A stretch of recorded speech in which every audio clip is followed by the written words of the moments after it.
Welcome to the Cincy PostCast and happy Thanksgiving. I am your host, Kevin Wallace, and we have a gigantic episode for you this holiday. It is a big one. In part one, it is all mailbag. We asked for your questions and we tried to answer as many as we could. Hopefully this gets you through the drive to wherever you're off to this holiday, or maybe you put it on in the kitchen to distract you from the fact that you're burning that turkey.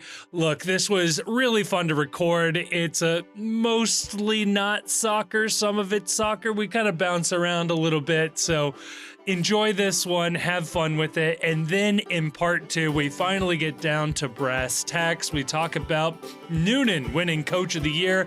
We preview and predict the Philadelphia Union match this weekend. You put that all together, you have a gigantic episode, and all of that will be your very Thanksgiving postcast.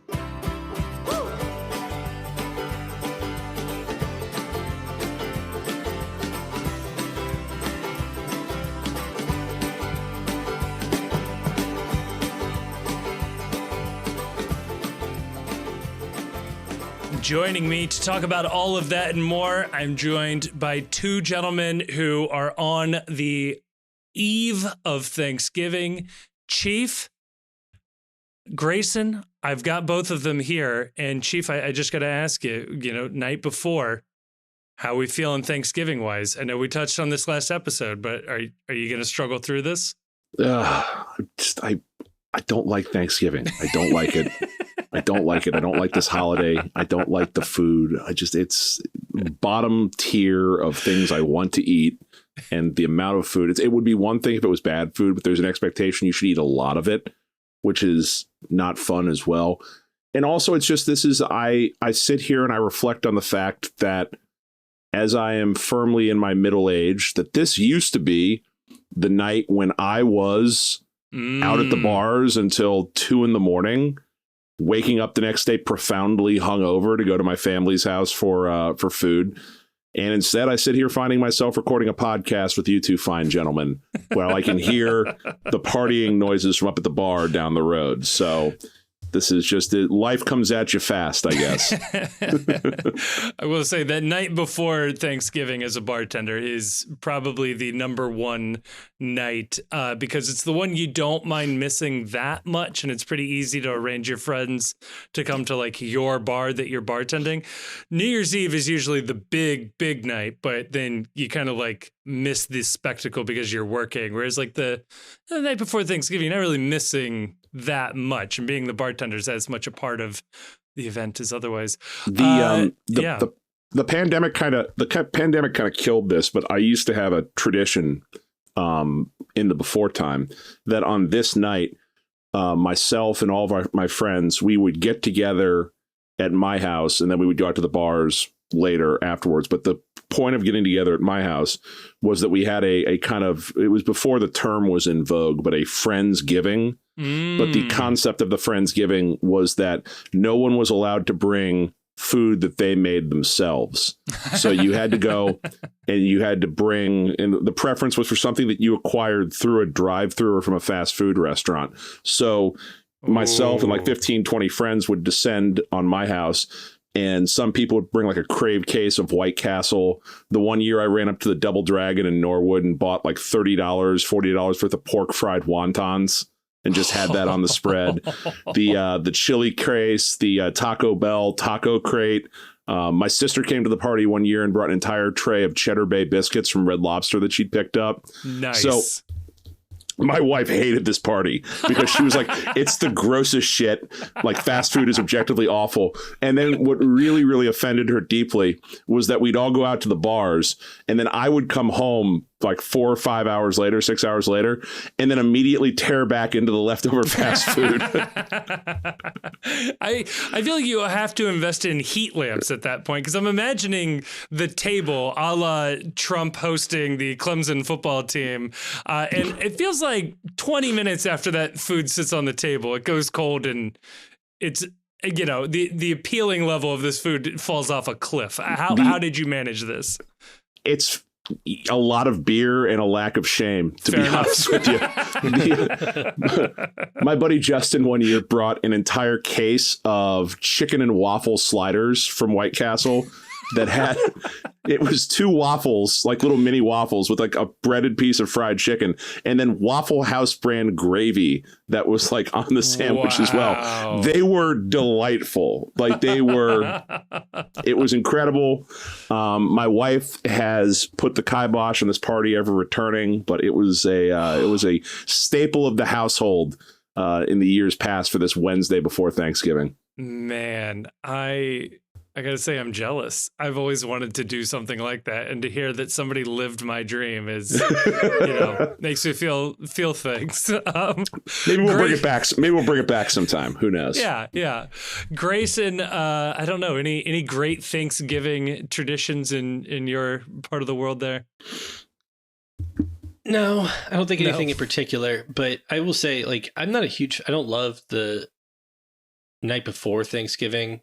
Night at the bar, but like some of the bars around me will open up Thanksgiving evening around like 8 p.m. And I think that's like a very nice chill time to go. Yeah, it is nice. Everybody at the bar then gets it. Either you're very lonely or they're very tired of their relatives. And that's a good group of people to have in the same room. It's what I'm looking forward to most on Thanksgiving is that due to schedule conflicts this year, I have one family Thanksgiving on Thursday, one family Thanksgiving on Friday.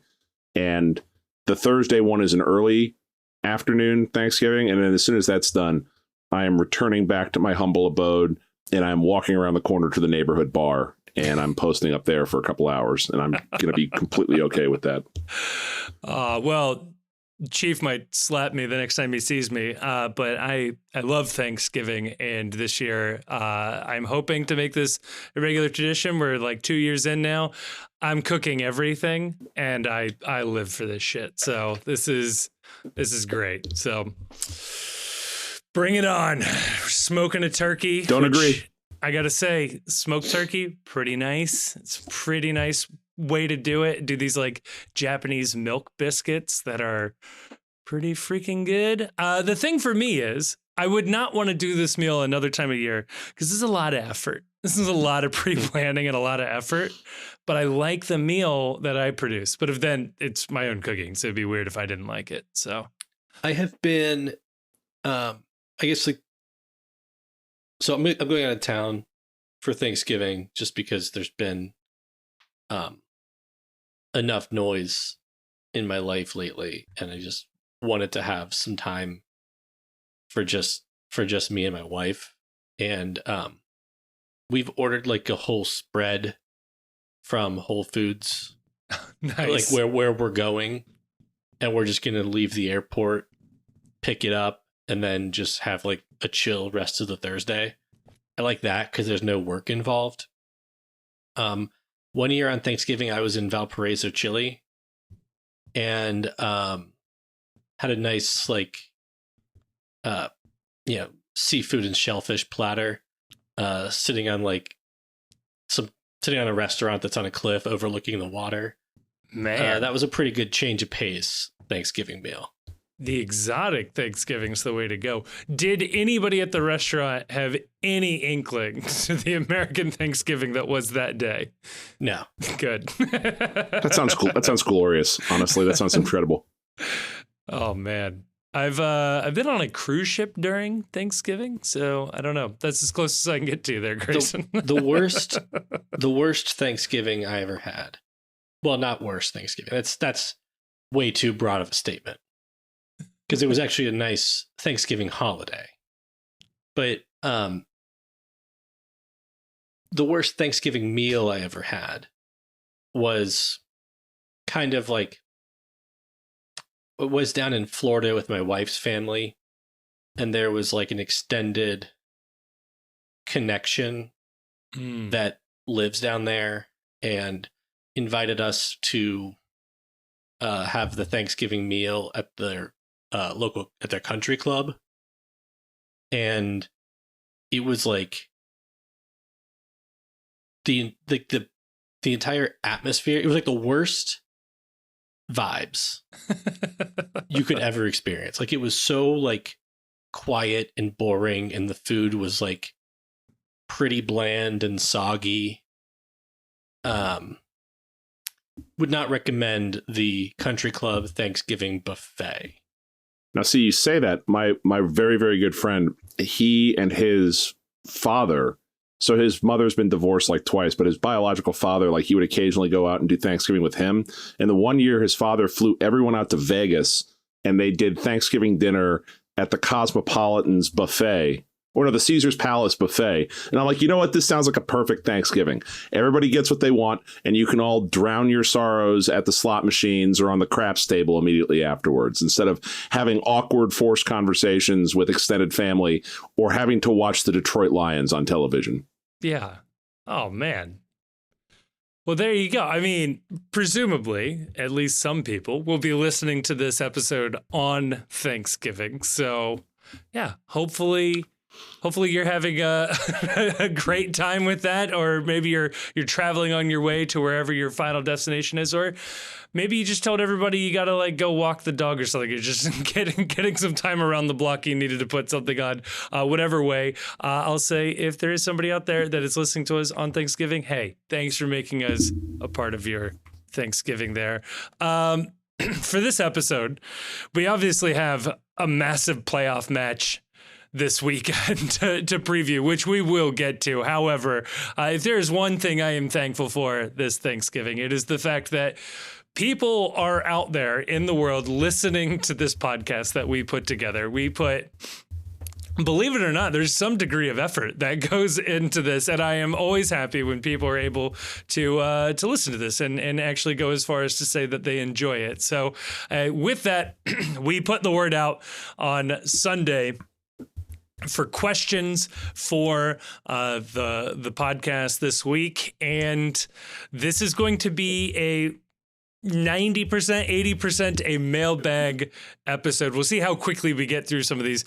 Quite a few questions came in via Discord, via Twitter, via Facebook. Man, we got a couple of good ones that came in via Facebook. I did make a post on Facebook. I don't know what I was thinking.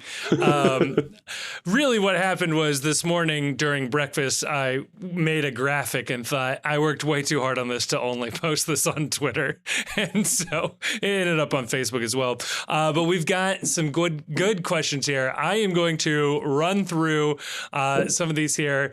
I'll bounce around a little bit on where the questions were asked. However, I will start with a couple from the Discord, which, hey, if you're not a member of the Discord, get on there. That's where all of our conversations are happening. But I will ask you this one from Mike K. I'll go to you, Grayson, first. What is each of our top 5 lists of guests we'd love to have on the pod? So we each have to say 5. That's what I'm taking. We could make a collective 5, but let's run through our 5. Harks. Yep. Harks is definitely on my list. Harks, Koch. Harks,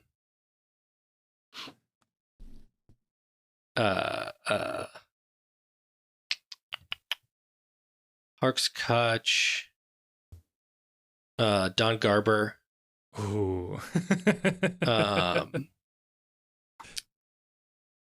Ron Jans. It's a tough question.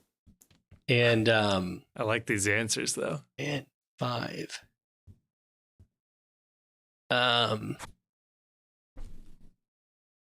Let's go Rose Lavelle. Ooh, okay. Ooh, all right. There's a name I thought you were going to say that you didn't. Let's see if Chief hits him. Go. John Harks is obviously on that list. I think that's number 1. Alan Koch. I would really like to hear a little bit about the Alan Koch regime and how that went. Ron Jans. I would very much like to ask him what song he was singing that got all this in trouble. Sean Acoli. I think that would be interesting just because he was sort of the first face of FC Cincinnati. Yeah, I would want to say, out of everything that was there. And I'm going to go left field and say the guy in the Gary suit. I would just really like to know what it is that the Gary, what's the strangest thing you've seen? What's the oddest picture you've posed for? Are you in fact a furry? I don't know. I would just be curious as to the answer to all these questions. Yeah, clearly this person was the college mascot at wherever they went to school, or the high school mascot of wherever they went to school. I will put out a very specific request. I know for a fact that there was a Gary, as in somebody dressed up as Gary, that went to a small township, like a township day of some kind. I have no clue where this township was, but they had like fire trucks out there, and it was like a big community event. And this Gary was apparently in absolute terror and like messed everything up. And this person was fired, and that township told FCC they were never allowed to bring their mascot or their team to that event ever again. I want that Gary. I want to know what's happening. Chaos Gary. I need to know more about that. If anybody has any more insight as to that story, I would love to hear from you. I'll say my 5 names I thought you two would mention, but did not. Pablo Maurer is going to be on that list. I'll also throw, oh, wow, the little thumbs button, or the thumbs up came up when I did that. Number 2, let's see if the finger guns come up with number 2. Andrew Weeby. I got to ask him about lens distortion. Are you kidding me? Number 3, Guido, is it Guido Gonzalez Jr.? I just referee. Yeah. I want to talk to a referee, but Guido in particular feels like the kind of guy that like he had that rough outing. I want to know what goes through a referee's mind. And like, I think he's done pretty well since then. He had one bad game with us not too long ago. I mean, all the names you guys mentioned, obviously. I'll throw in there Eric Winalda, I think would be a fantastic get, and Jeff Cameron. Maybe we need a little bit more time, but he'd be a really good one. I mean, if you really want to get into name, if you want to get into names where it's like, yeah, let's reach the source. I would love to interview Don Garber. I think that would be absolutely fascinating. I think my first question would be, are you hiring because you desperately need better content that's being provided at a league level? I would love to interview Jurgen Klinsmann. I think that would be unbelievable in terms of just sort of getting a picture of where U.S. soccer was. And I guess the conceit to all this is I would want them in a situation where they would actually give real answers to things, which sometimes would be difficult. But man, Jeff Cameron would be a good shout. That would be really, really entertaining, I think.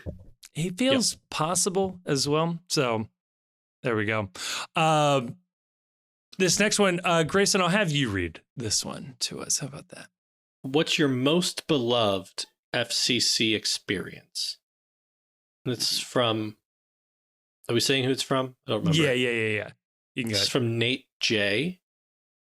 My most beloved FCC experience. Gotta say, and I'm sorry if I'm not supposed to say this, holding the supporter shield. Hey. It's a good experience. I think at this point, the people who are going to hold the shield are most likely to have held the shield. So I think we're safe to say that we did get that opportunity. I guess, I guess holding the supporters shield in a very specific spot would probably be mine. That would be number 1 far and away. And a very specific spot, like the back of a Volkswagen. Someplace people dread. If I can't say that one because we're keeping things kayfabe, there's so many good ones. Just that first march in to Nippert for the first MLS match and turning around and just seeing the sea of humanity that stretched all the way back onto Short Vine. That was cool. The Chicago Fire penalty kicks, Mitch saving that last kick and just the pure euphoria that happened afterwards. That was pretty cool. I don't know. There's just been so many, like I've been thinking about a lot of this stuff lately. And and just the absurdity of how some of the stuff went down in FC Cincinnati and some of the cool, odd, strange things we've all been a part of that have been a part of the supporters culture for a really long time. Like the first, back in 2016, workshopping the first versions of Cincinnati Here We Go and trying to come up with 80s songs that you could sing words to, and eventually settling on the theme to Reading Rainbow for a Yellow Card song. That was kind of keen. I don't know. Kevin, where are you at on this one? Kevin and I have had a lot of the same memories in this space. We've occupied a lot of the same time. We've overlapped significantly in the circles we've run in FC Cincinnati fandom. It's true.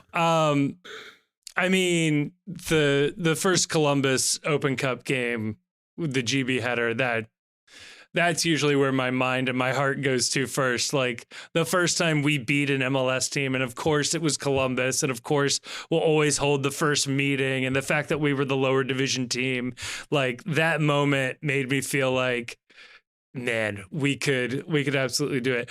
I will give a special, I guess, shout out to two moments in particular where they're probably the highest highs I ever felt. But like on the night, they never mattered. Austin Barry scoring against New York Red Bulls in the Open Cup semifinal in the 65th minute, taking a 2-0 lead. Hard to top the feeling that we were feeling right then and there. The other one was Leo Bertone's goal going in against Seattle and the MLS league opener there. All of us at like 9 or 10 o'clock at night at Molly Malone's in the second floor.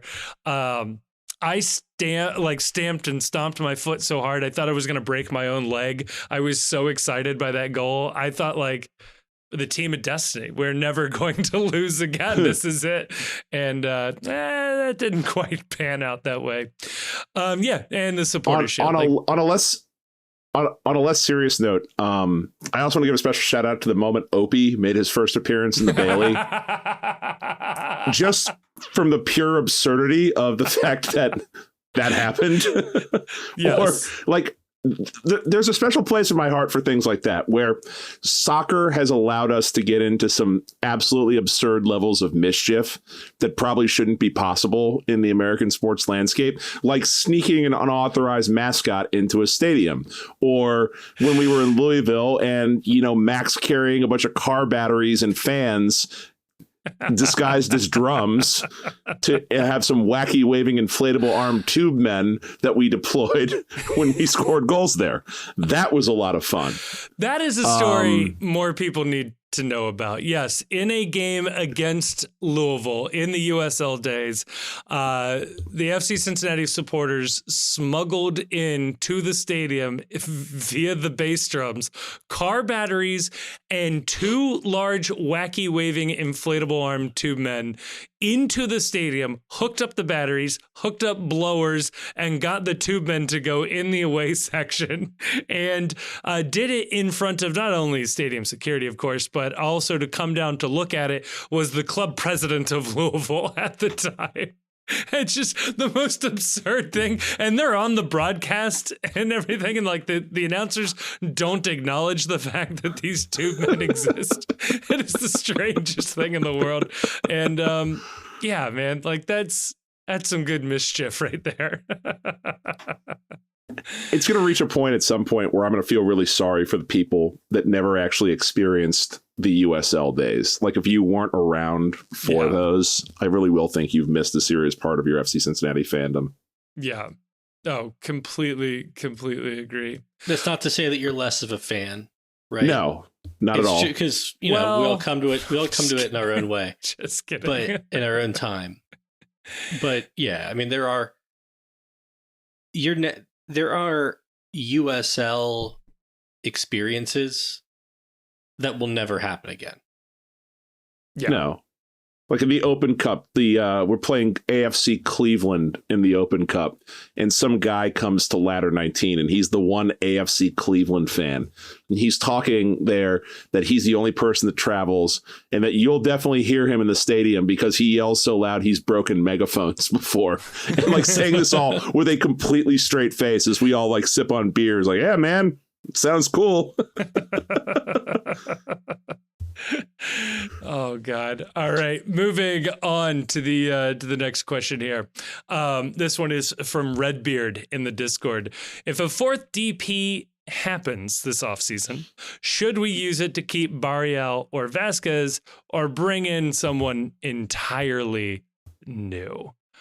Grayson, I'll go to you first. Fourth DP spot opens. Are you trying to keep Barrial and Vasquez or neither? No. I think still, if there's opportunities for them to move, let them do that. Get your transfer fee. Use that GAM elsewhere on the roster, and then use your fourth DP spot. Well, I think needs to once again be on the spine. Whether you want to have a second DP striker next to Bupenza. If you want a DP holding midfielder to make your three-man midfield an entire designated midfield, or what I think is probably the best spot for a fourth DP, another center back. Interesting. Would I do it?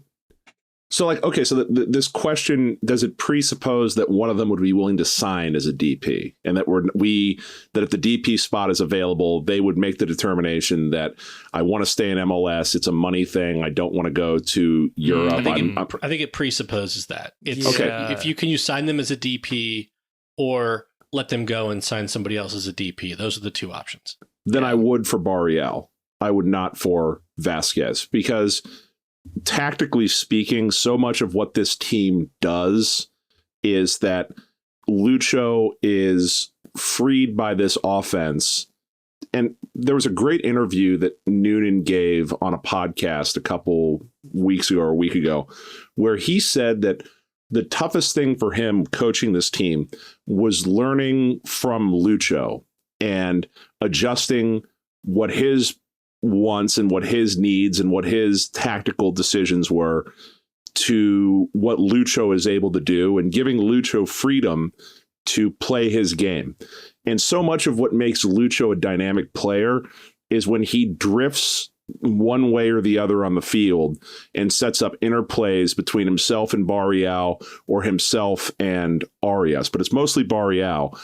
And so I think, and I'm worried going forward actually, that unless they get a strong replacement for Barrial, it's going to actually make Lucho less effective, because he won't have that partner on the outside to switch positions with. Because sometimes Barrial will drift inside as Lucho goes outside, and it gets the defense out of shape. This is what it does.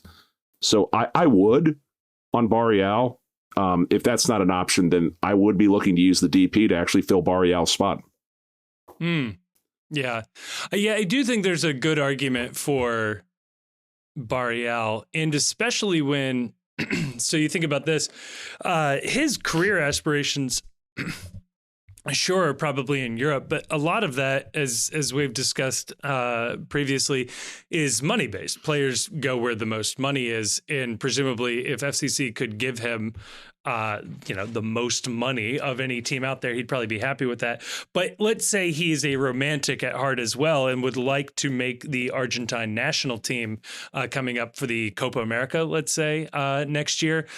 Staying in MLS has shown to be a viable path for Argentinian players to the national team, and being settled at a club like FC Cincinnati may actually be better generally for those prospects than, say, going to Europe and needing to break into a team this winter and then hope that he finds a spot, gets, good playing time in time for the summer and the Copa America. So I think there might actually be a solid argument for keeping Barrial, but it's going to come down to, the budget constraint of actually forcing us to move away from him, which would be a disappointment. Next question here, Chief, I've thrown it in the chat. I'll give it to you. Oh, wow. Oh, I love this. Who is the greatest rapper of all time? This comes to us from Damon G. I love this question, Damon. This is probably in the last like 2 months, one of the go-to frequent fights that I have with my friends, or the debates we have at the bar, as somebody takes control of the touch tunes and the music starts to flow through. This is a really tough question. I tend to lean towards the greatest rapper of all time being Eminem. I would take... So, like, my Mount Rushmore of rappers, and I know this is sometimes contentious, would be Eminem, Snoop Dogg, Nas, and Jay-Z. Wow, Snoop Dogg getting the nod on there. It's an upset. It is a little bit. Longevity of work, impact on the culture. Doggy Style is just a phenomenal album. I get shit from my friends for not including Tupac and Biggie on there. Fine. I would be okay if you wanted to rate one of them ahead of that. My super hot take is that the fifth slot on the Mount Rushmore is 50 Cent, and that 50 Cent is the most overlooked and slept on rapper of the past 25 years. And also with the caveat too, that if you could have the Wu-Tang Clan as a rapper, they would obviously be on there. But individually, really the only one that's got a claim there is probably Meth, maybe the Genius from back in the day, but that's my take. I have a lot of thoughts on this subject. Clearly. For a middle-aged white guy. Grayson, would you like to nominate a name to throw into the ring here? No. You know, that's kind of where I thought you'd go with this. So that tracks. It's not that I don't like rap music. Far from it. It's that I don't have the arrogance to think that it's a topic that needs me to weigh in on. You know what? Fair enough. And with that said, I will weigh in on this. And my answer is always a hipster answer. And if people are somehow not familiar with this artist, you should remedy that. MF Doom is always my answer here. That is such a you answer in this space. That's as good as it gets. That's as good as it gets. I don't know what to tell you. I was holding out hope for a second that your answer was going to be DMX, and I was just like, hell yeah. Did not see that coming for you, but I love it for you. So, look, maybe there's an argument, but X Gon Give It To You is such a good song that Xavier gets to then use that it's hard to give him any sort of props here. So, I'm sorry, rest in peace to Earl Simmons, but my greatest regret about DMX being no longer on this planet is that if Xavier were to ever win a national title, I was really hoping they would fly him in just to perform X Can Give It To You as the championship banner is raised. I mean, it would have been great. Would have been electric. Maybe they can play it when they eventually make a Final Four. Facebook. We go to Facebook here. Todd Carnes asks a question. I'm just going to move very quickly. Of course, Todd was on Facebook. Of course. We got no other entries from Todd except for via Facebook. He said, when is the SG, the supporter group charity boxing event going to happen? What's the over-under for how many signups to battle Wallace? And I'm gonna put the line at 3.5. I think 3.5 people will sign up to punch me in the face. Chief, you going over or under? 3.5 people would want to punch me in the face. Over? Because the thing is, if you would have asked this question like 3 years ago, the over/under would have been at like 20. It really would. And it would have been a debate. If we're talking, tossing the flag into the UC baseball stadium era, Kevin Wallace, then the number would have been. Have we told that story on here about how Kevin was very, very upset at the idea that people were posting branded sponsored content in the Bailey? He was a hard lad when it came to this. It's true. And there was someone that had brought a Rheingeist flag. Was it Rheingeist, I think? So this was a Toyota flag. So what happened is This was the first March of the year in our second season, so 2017. And there is just a straight up Toyota flag. I think it was even red and white. like not even pretending to be FCC colors.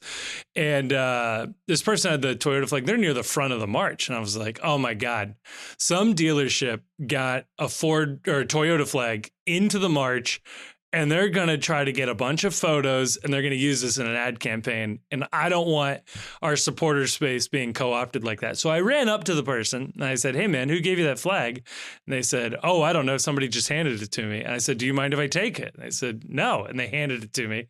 So then I furled it. So twisted it around itself as we were walking down by the UC football or baseball stadium. And I hurled it onto the top of the dugout there, which is hard to then get at that point. I was then immediately surrounded by like 3 or 4 people from DI who started screaming at me about how people put a lot of work into that or something like that. And I was in no mind to hear them out. So I kept screaming and yelling at them too, that was stupid. And that's how I got to meet DI. That was the same day I became I got to publish my first blog post for the Pride on the website. So off to a flying start with the supporters group relations. And yeah, it's been downhill ever since. So yeah, so I'm going to go over for that reason. Yeah. So there you go. I would love to do that though. I would really like to do a boxing event. I will say I've never done combat sports, but sign me up. Let's see here. I'll ask this one again. It's from Pete W in the Discord. Go to you, Grayson. If you were Don Garber, what one change would you make to the league to make it better? What one change would it make to the league to make it better? I would limit VAR to a specific time frame at game speed. Because if the standard is a clear and obvious error versus it being clearly and obviously wrong, I would suggest that a referee can't make an error if whatever it was not visible or clearly and obviously visible at game speed from the vantage points of the referees. I like that. That would dovetail well with a I know it was one change, but like if referees had to wear body cams and the footage they could review is only their own body cam.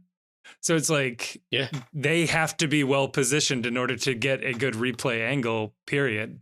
Which would be great, too, because then when they show later subsequent replays that made it obvious that the foul had been committed or not committed, then it's a strike on the ref for not being in position to see it. Get better, get good at your job. Yeah.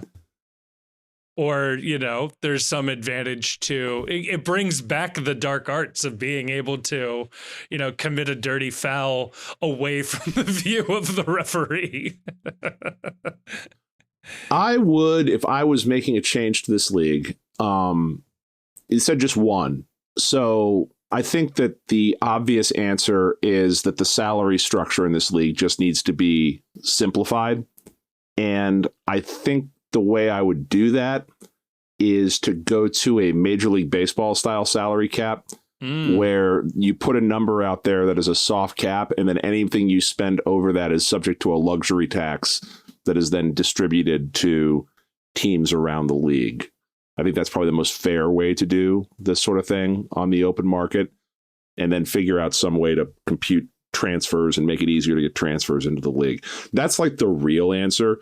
The fake answer that I think I would make a change is that they should have a different playoff format every year for MLS. And they shouldn't announce the playoff format until decision day. So that going into decision day, you have absolutely no idea if you're in the playoffs, what the format will be, what you need to do to get into the playoffs. And then it's just like a sealed envelope that's opened the Friday before decision day, and it has the playoff format on it. And then all of a sudden, every team has to scramble to meet whatever the conditions are that get you into the playoffs. Man, That's great. Or you could even go like, if you win your conference, you get to pick the format. So maybe the East and West have different formats, right? So like we won the East, so we want best of 3 series the entire playoffs. But the West, won by St. Louis, they don't feel good about that. They want one-offs all the way through. Or maybe what you do is, instead of the format that you have the top 7 teams make the postseason. I mean, the real answer is to do what I talked about earlier and say, we're abolishing MLS Cup and we're just playing Leagues Cup at the end of the year. I like that a lot better. But if we're going to keep MLS Cup, you have the 7 slots in the playoffs guaranteed for the top 7 finishers. But the 8th spot is selected by, and you don't know how that's selected until the end of the year, and they pull an envelope. And the envelope may say, team not in the playoff that scores the most goals on decision day gets the 8th seed, regardless of what records are. Fewest yellow cards makes fewest fouls. Like, you have to play the cleanest game possible in order to do this. I love that all coming down to just absolute like chance, basically, on the final day. It keeps everybody in it longer. So every team could possibly be in it. Yeah. Oh God. Let's see. What would your rule change be? I like the salary tax. I like to simplify the money there. It's funny. You mentioned abolishing MLS Cup. I've been kicking around an article for a while now. I've started a draft of it, but I would do this. I would do a balanced schedule, and best MLS can, in that you play everybody in the league once, and then you alternate every other year home and away. But that way, at the end of the year, you've played, in our case, 28 other teams in this league once. And sure, that results in fewer games, but that would also mean fewer weekday games. And it would get you around the international breaks a little better. And when you eventually go to 30 and 32, it expands nicely. And then the Supporter Shield well and truly becomes the number 1 trophy in the league. Now you actually have a proper balanced schedule. Yes, home and away is a big thing, but it was never going to be perfect with MLS. I'm into it. Right. That is about as good as you could probably get with something like that. But yeah, I like all those answers. Grayson, I will have you read the next one in the chat here. Should FCC's women's team join the NWSL, the USLW, or wait for door C? Seth R. Now, by USLW, I think they're going to call it the USL Super League. They are. I think the W is technically the second division in USL. The W is what USL currently has. Yeah. So taking that as the USL Super League, I guess I would say USL Super League. I like the idea of there being a competitor to NWSL. NWSL really needs its feet held to the fire in a number of ways. I mean, you had, I guess, Gotham FC, which just won the NWSL Cup, had not made any plans for how they were going to celebrate with fans winning the championship, because it had not occurred to them that they might win the championship. How embarrassing. It's also the same league too that bought its Supporters Shield trophy online for $50. Like, that's yeah, and also the NWSL just hasn't covered itself in glory in a whole host of ways, right, in recent years, and I feel like the only way that there's going to be a consistently professionally run first division women's professional league in the United States that is worthy of the players in that league is if an actual threat to that league's continued primacy steps up. Yeah. And that threat is not going to come to Europe, not going to come from Europe, as long as U.S. soccer continues to pressure the national team players to stay in NWSL. Yeah. On a scale of 1 to funny, how funny would it be if FC Cincinnati ownership calls up the USL again? It's like, hey, remember us? So we were thinking you and I one last time. Let's do this again. Let's run it back. There is a funny argument too for this idea that, and I understand this exists solely in the mind of like pro-rel truthers, but this idea that MLS will collapse like a house of cards and the USL will be the league that achieves supremacy in American soccer when they adopt pro-rel and does all that nonsense. Are they right that that's going to happen? No. Can you completely eliminate that as a possibility, as in say it's a 0% chance that they're right? No. So, I mean, maybe you've got your women's team in USL so that if the MLS house of cards does come down, you've got another team like, hey, maybe we'll just shift our men's team back to the USL and we've got ourselves a way back in. No, I'll be different and I'll say the NWSL here just because it seems like they're a little more stable. They've got the TV deal they just signed that's greatly increasing the pool of money that they've been paid. And it's not like anyone's really covered themselves in glory in any women's professional league to this point. You're just hoping that professionalism continues to increase as more eyeballs are on it. So I would say I would rather have them in the NWSL, but I'm very cool if they want to wait just to see a little bit how this shakes out. And I feel like the end result, if the USL Super League is successful, the end result is top USL Super League teams. It's a merger going into NWSL or NWSL merging into USL Super League in some way. Yeah. Right? Yeah, I agree. And that would be a significant, because there's long term, there's not going to be two first division leagues operating at the same level. Yeah. But, if it ends up with, the two leagues merging and we end up with one league that's like twice the size of NWSL, that feels like it's a pretty good thing for women's soccer. Yeah. So my mind on this was both of yours, that like, yeah, you want the pressure from the USLW, but NWSL's new TV deal makes them certainly look attractive from a financial standpoint.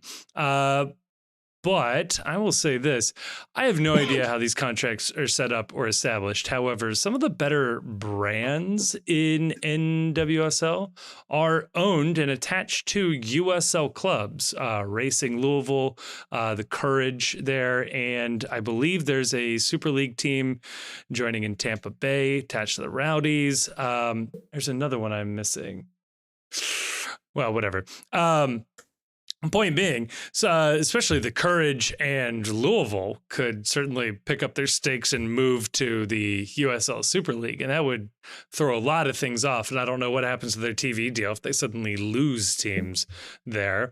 It'll be interesting to see, though. Apparently, the Seattle Sounders are kicking around the idea of buying the Reign up in Seattle. The Portland Timbers already own the Portland Thorns. So it's funny to me that like MLS never jumped in full on a women's league or even partnering more with NWSL.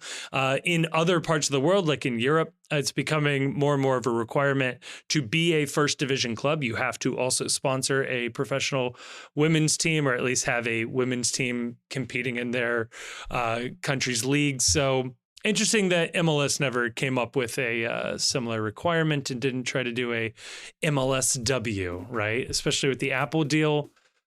Feels like something they probably should have done at this point. But speaking of the Timbers owning the Thorns, remember that in December 2022, Merritt Paulson said that he would be selling the Portland Thorns. Oh, yeah. And that never happened. I guess they're just hoping everybody forgets. Yeah. Hope. Maybe the Seattle Sounders will buy the Thorns. God, that'd be great for that rivalry. Now that's what I'm actually rooting for. Okay, we got a long one here. This came from Twitter, from the Lights of Cincy. I could not associate a name with this one. Commodification and objectification are big areas of focus in the sociology of sport, but I think it'd be interesting to hear from other fans about it. What are your perspectives on language and the commodification, objectification of soccer players, i.e. buying players, selling players, trading players, particularly in the more recent context of players around the world saying they're required to play too many games and are facing more injuries than ever? Good question. And I got to say, I always feel uncomfortable when talking about buying a player and selling a player. I certainly use it because it's probably just easier to say that at this point.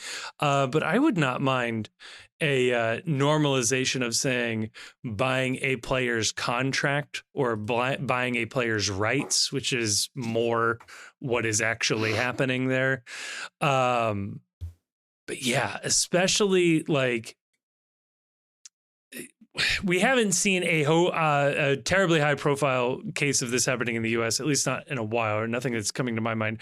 However, you hear about this a lot in Africa to Europe pipeline, that there is like literal human trafficking of especially young boys from African academies to European academies, or at least the promise of that. And then these people being sold into, terrible situations and human slavery with that associated with like the world of soccer. So like, yeah, I'm good with getting away from it. I would just like, and I'm sure there's guides out there, I would love just like a handbook of phrases, like instead of this, say this type thing. But I don't know if you guys have any other thoughts on this.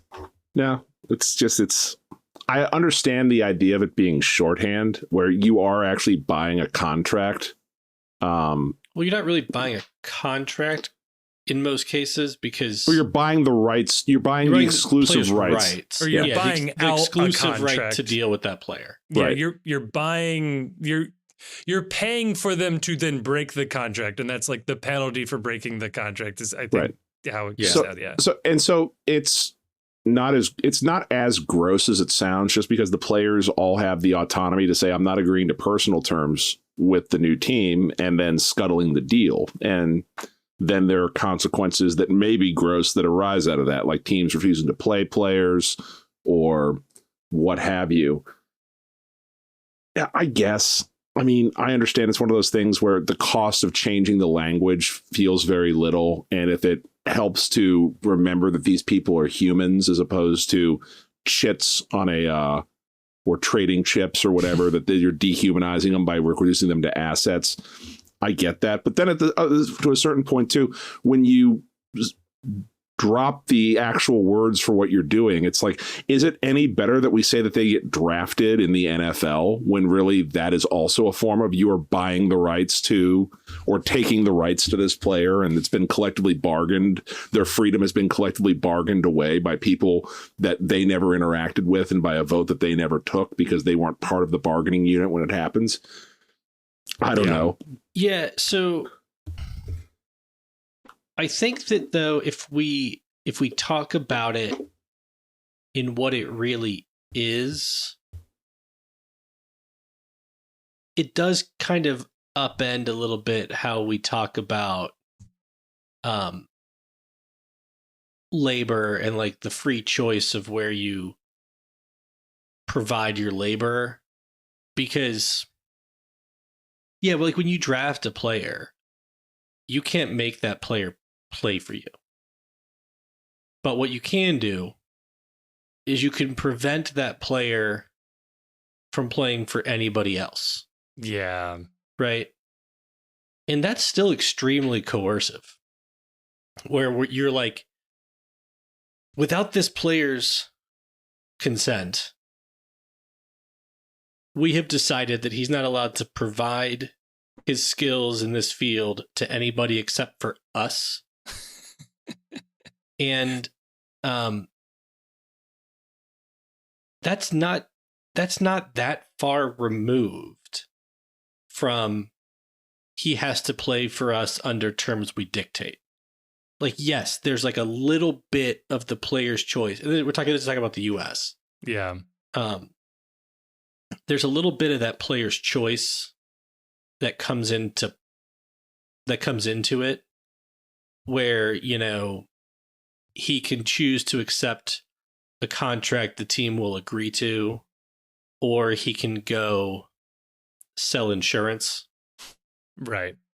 But I guess the problem with it all, though, is that, like, this gets into a meta question of, like, what is sports? And sports is an entertainment product at the end of the day in modern society. The value of sports is entirely derived not from determining who is the best or what team is the best, but how many people decide they want to watch that, buy a ticket, tune into it on their television.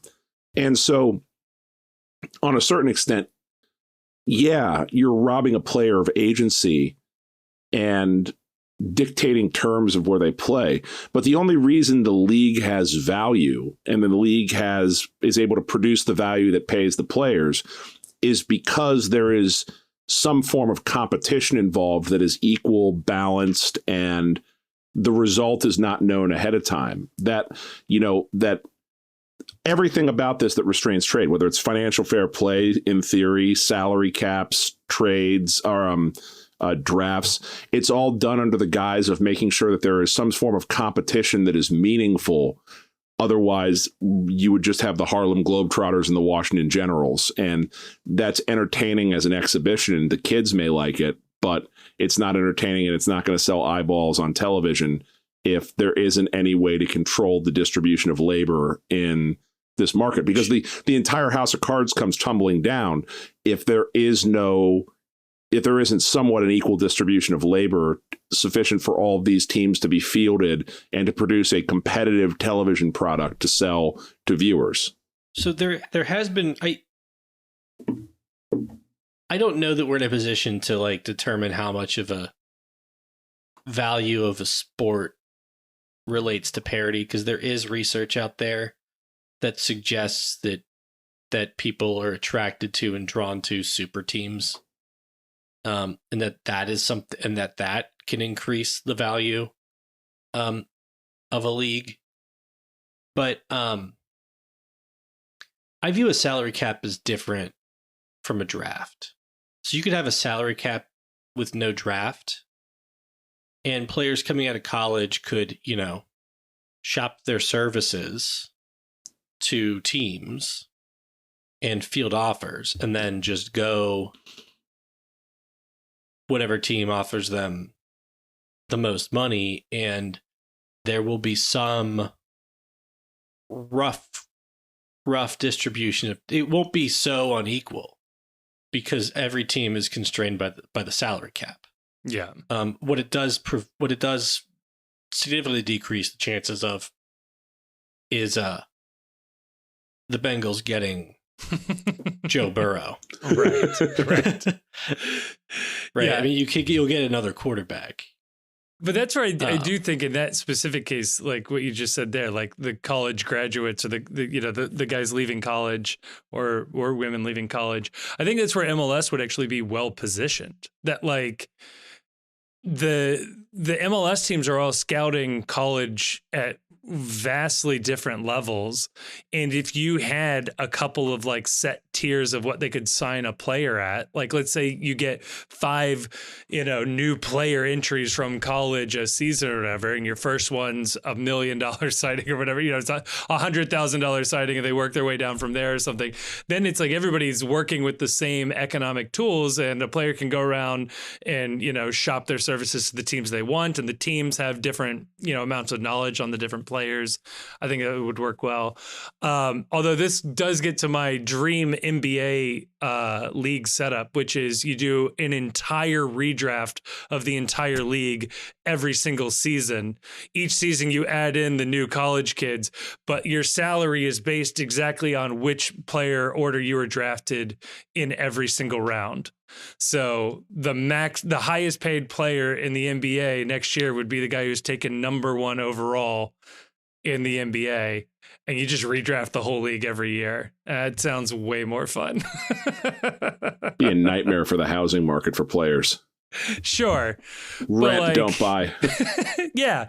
I mean, what the hell? You would just like everybody would live in Miami and Vegas and LA or whatever. They just fly to every game anyway. So it'd be fun. There we go. All right. I'm going to do a couple of lightning round here. And I'll probably answer a couple of these, but I think you guys will enjoy these as well.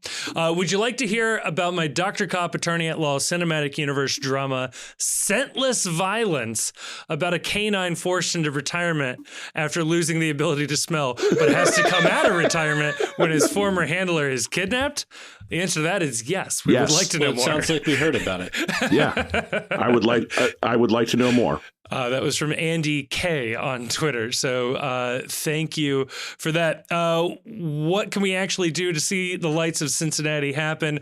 We could have our very own pre-match. You'll Never Walk Alone. Folks, we'll try next year. I don't think you can go to a Valhalla FC match. Yes, you can go to a Valhalla FC match. This is from Caitlin H in the Discord, is there a mirror universe of Dr. Cop in who would play anti-Dr. Cop, and what is anti-Dr. Cop's profession? Grayson, I throw this to you. Well, first of all, there's no mirror universe anti-Dr. Cop. Dr. Cop takes place in our world. It is grounded.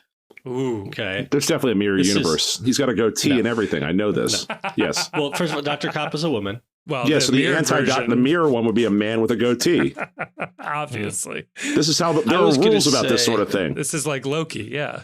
I was going to say, if there was an anti-Dr. Cop, she would be played by Katherine Heigl, because she's like very unlikable. It just doesn't have like much charisma. Like Katherine Heigl shows up in a movie and it's like, oh, the top like 7 to 12 rom-com actresses passed on this one. Noted charisma vacuum. Katherine Heigl's a good answer. Chief, I have a question in the comments there, or in the thing. You knew this one was coming. I want you to read this one. Yeah. Hypothetical. You will need to achieve a gold medal in an Olympic sport. You have 1 year to train, and your competition will be 100 individuals or teams if you choose a team sport, randomly selected from Ohio, who are of your same age and gender. What sport would you choose to give yourself the best chance? If you choose a team sport, your team will also be randomly selected. If you don't get gold, you'll serve 10 years in prison. So I spent a lot of time thinking about this today because Schwai posted this one in the Discord. This is from Schwai. And I went online, I looked at all of the Olympic sports, and my thought process was this. You need to pick something, because Schwai later clarified that the 100 random individuals would not also have the year to train. They would just be selected at random on the day of whatever competition was happening.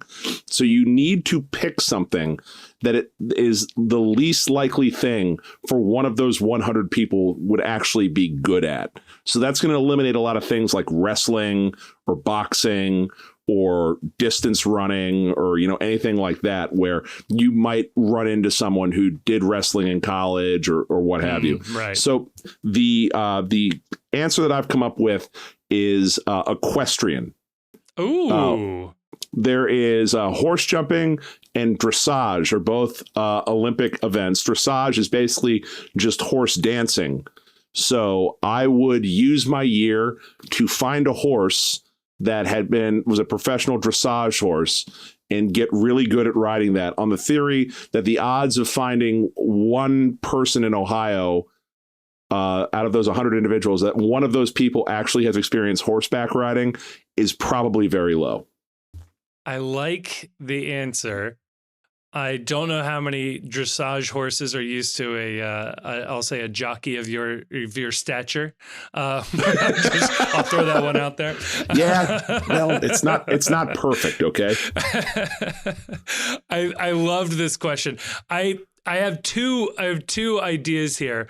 One is in high school, I was a varsity discus and shot put thrower, which is a very specialized skill. However, if you've seen me, I'm not the biggest fella in the world. And as you start to get to the highest levels, overall just strength can win the day. However, I have perfect technique, or at least I did. And so I like to think that with a year of training, I could dust off the old discus or shot put skills there and try it out. But I do think if anybody else were trying this, I think I would do competition shooting.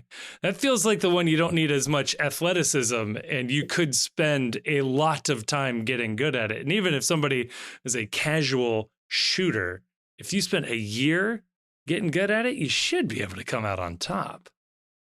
I don't know. You have a lot of people in Ohio who've the firearm been shooting their whole lives. The firearm ownership rate in the state is like I would not choose skiing, right? Because there's scores of people in the state of living in the state of Ohio who are way better at skiing than I would get over the course of a year, no matter how hard I trained. But you got to remember too that it's a random 100 people. So what you just need one.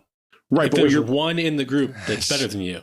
Right, so you're trying to look for what is the Olympic sport that the fewest number of Ohioans do, so that you're maximizing your chance of getting an entire pool of 100 people that have never done this before. And the answer is luge. Luge is good. Or like skeleton run, something that's like how many? I don't like going head first. Fair. But if you practice head first for a year, you're exponentially more likely that the 100 people that are competing against you are going to chicken out, or like, because the hardest skeleton run is probably the first one, and that's getting over the fear that you're traveling at 90 miles an hour down a chute of ice, dome first, towards whatever. So I feel like with skeleton, because I thought about this too, with skeleton, you would eliminate the majority of the competition that would just be like, oh, hell no, I'm not doing that. I'll take my time in prison. Do they have to go to prison, or they just have to beat me? I think they just have to beat you. So yeah, maybe like half of them would walk out immediately. So that's a good point. And I do feel like if you can get to the point where you can consistently finish the skeleton or luge run without like falling off of the sled, you're like in top 3-4, right? Like if you get 100 Ohioans, not like a handful tops are actually finishing a luge or skeleton run the first time they try it. Yeah. How many people in Ohio? Oh, that's a great question. How many people in the state of Ohio do you think have actually successfully completed a luge run? What a great question. Oh man. It's got to be like, I was going to say like in like the low hundreds. I don't even. Okay, so I'm not a skier, right? But like, at what point in your life are you offered the ability to do the luge? Like, where does that even come up as an option? I feel like 95% of people that do it in the United States are like at that ski resort in upstate New York, right, or in Minnesota somewhere. You gotta live near the luge run or whatever. Right? Yeah, like you have to live near one of like Salt Lake City where they built the luge course, or in where was it in New York when they had the Olympics there? It was in Lake Placid. Lake Placid. Yeah. Like if you live in Lake Placid or Salt Lake City where they built a luge track, right? Maybe. And even there, probably most people are like, fuck no, that looks really dangerous. Yeah, right. Although the skiing one is decent, Grayson, because you could put like a very specific type of skiing. Like, I don't know, what's the one with like all the bunny hills, like the speed, the moguls? Ski? Yeah, like you could get good at like a specialized one. Then like the number of people that you're up against that have ever skied is probably a little lower. And then like know that one, you're probably all right. Here's the problem. There is somebody who lives in my house that would be a better skier a year from now than I would hope to be if I practiced nonstop for 5 years. And I assume that there's more than just one in the state of Ohio. Fair. So according to this article in 1998, which to be fair is a long time ago, that there were only about 200 people competing in luge in the United States. Damn, that's pretty good. Luge is even at today's inflation rates, that's not that many. Even in Joe Biden's America. Schwei did add a caveat in the Discord that is one knock on luge, and that's that if you are injured during the course of your training and unable to compete on competition day, that's a loss. So sorry, right to prison.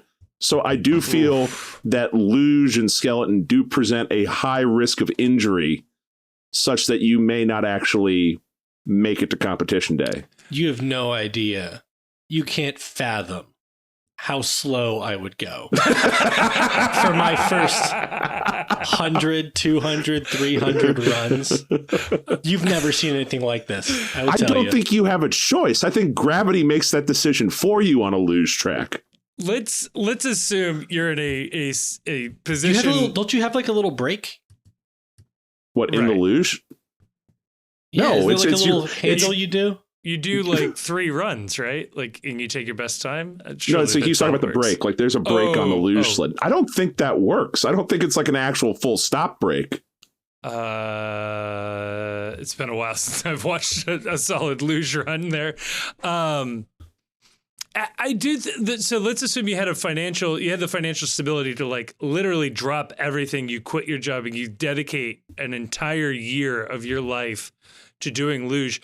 I think there's an argument. I will drag my hands along the sides. I will starfish. I think you could become like a top 5 luger if you did that for a year. Like, I'm guessing the people who are the best at luging, I have no idea how to talk about this. I doubt they're training that much themselves. They have real jobs and whatnot. So like not only do you not go to prison, you actually join the U.S. Olympic team too. That's what I'm getting at. I think you do pretty good. Incidentally, they call that a twofer. This is a phenomenal fantasy sports punishment. That if you come in last, you have to do a luge run you have to fly to like the entire buy-in for your fantasy league is to pay for the loser to fly to Lake Placid, and they have to do a luge or a skeleton run down the Olympic track. I love that so much. Oh man, what a good question. Thank you, Schwei. I've got 2 more real quick. This one is not so much a question, but this is a good comment on Facebook. This was from Roger. He said, this was in response to me posting the fun graphic there. He said, when the discussion is about team or the game, then the content is usually very good. However, this is ruined by Kevin's consistent inane laughter during and after every comment. Even when there is nothing remotely funny, do you take a whiff of nitrous oxide during the show? So thank you, Roger, for that comment. I really appreciated that. Thank you for listening. Thank you for the downloads. They all count the same. And then finally, this one was from the Discord. This is from Jason. He said, MLS is going to expand to 2 more cities and relocate 2 teams. What cities are you choosing?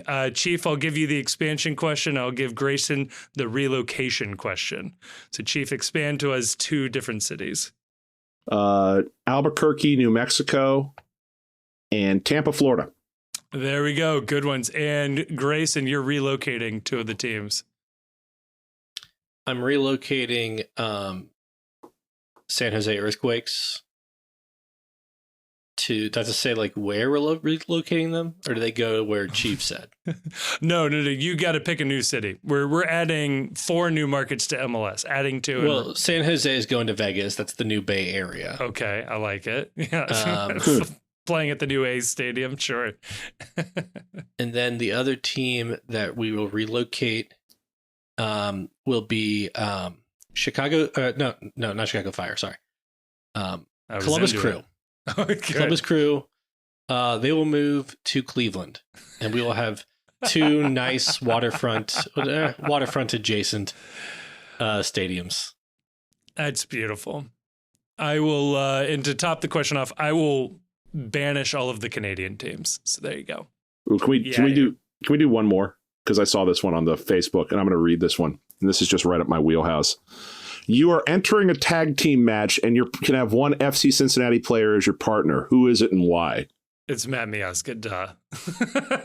Right? I mean, he might get himself disqualified from the match, though. And if I've seen one, I've seen this happen in a WWF match or a WWE match a lot of times. If it's just you because your partner got thrown out, 2-on-1 is not a way to win. That's not okay. That's a good point. So Matt seems to work himself up more than he seems to get into the opponent's head. So I'm going with Ray Gaddis. The button pusher. The Lord allows him to push buttons. Wow. That's good. I think if it's historic in any player in the history of Kendall. Oh, Deckel. Deckel would be good. Deckel is historic of the current roster. I'll bet Marco Angulo's got some top rope moves. He just has that vibe to him that he might be able to do like a 450 splash or something like that. He could fly. I'm into it. Little Kofi Kingston vibe going on. He has the hair for it, man. That sure cool. does. Yeah, it's intimidating. Would move a lot of merch, which is the real goal of a professional wrestling match. That's true. Oh, man. Well, there you go. There are certainly plenty of questions we did not get to. So I am going to save these and I'm going to keep them in a cumulative mailbag. And if we get the opportunity to do one of these again, your questions could still be answered. So there you go. Appreciate everybody doing that. Now, we have to spend some time actually talking about this Philadelphia match. So let's get over there, do that in part 2, and let's get let these fine folks get back to their turkey. This episode is also brought to you by Cincy Shirts. Look, you know Cincy Shirts. You love Cincy Shirts. They've been with FCC from the beginning, and we here at the PostCast, we're just huge fans of their work. They were very early sponsors of the PostCast here, and we have always enjoyed their work. If you head on over to cincyshirts.com, that's Cincy with a Y, shirts.com, and check out using the promo code ThePostCincy, all one word, all caps, you will get 10% off your order, and you let them know that we sent you. Like, they have MLS and MLSPA licensed FCC gear available online and at their 2 retail locations in Hyde Park and Fort Mitchell. If they don't have your size on the shelf, they can print you one on the spot. That is a fantastic feature and something that I have used as well. So again, special thank you to Cincy Shirts. Head on over to their website or check the link down below in the description for the promo code ThePostCincy for 10% off your next order. And a huge thank you to Cincy Shirts. All right, here we are, part 2. If you've somehow survived the mailbag portion of this episode, you have finally made it. The meat and potatoes, we have made it through the ridiculous offseason that is the MLS Cup playoffs, presented by Audi, as discussed by the PostCast. And we've made it to the match preview part, and we have some soccer to talk about. Even before we really touch on the match preview, the exciting news here is that Pat Noonan is your 2023 MLS Siggy Schmidt Coach of the Year. So well done to Pat. Bravo. I don't know about you guys. Feels like a bit of a coup based on where the media narrative was going into this one. I agree. The overwhelming majority of people that published their votes online that I saw in my little circles, which I'm going to choose to project to be what everyone was seeing, seemed to indicate that Bradley Cardinal, is that right? Cardinal, yeah. Yeah, that he was going to win this for St. Louis. And it turns out when you looked at the vote breakdown, he in fact did win the media vote, but not by as much as I would have guessed. I would have guessed based on what I was seeing online that he would have had about 60% of the media vote. I think it was closer to like 39, 40% that he had. But Pat Noonan, runaway winner for the people who actually play the sport, the players and the people who are involved in teams. And it ended up not. Sorry, go ahead. No, I was going to say, it ended up not being a close vote when you looked at the vote breakdown. Yeah. Do we know who does the club vote? Is that sporting directors? I don't know. Yeah, probably whatever we're calling the chief soccer officer, right? The CSO. So whatever you're... Jeff Birding, got it. You know what? I would love to see Jeff's ballot. Just Pat Noonan repeated it's over and over technical again. Staffs. It's MLS Club technical staffs. Okay, so multiple votes per team. Yeah, so it looks like, I mean, at the very least, you would think it would be GM, coaches, assistant coaches, GMs. Yeah. Yeah, so it's pretty good that Noonan won both of those players and technical staff votes pretty handily. I did see some media already trying to promote one of their Russiagate narratives, where there was some reporter out of St. Louis. It's like every day I find out there's some new weirdo that like holds themselves out as like an MLS reporter who I'd never seen before. Which makes me think that if we would just write articles, we might actually be able to invade this space. But that seems like a lot of work to actually write. Yeah, I got other things to do. Yeah, I think it would add to the confusion of what people think this is. Like a 1-star unlistenable podcast, if you believe our latest review on iTunes. That was definitely one of those Ref Sock Poppet accounts that was harassing us on Twitter for a few days. It was probably Chris Penso. Probably speculative. I'm not saying it was. Allegedly. Also, he's a public figure, so there's no malice here. Right. Yes. Many I don't people know are whether saying it was or wasn't. But yeah, what was this conspiracy theory? So it was basically like Noonan lost the media vote.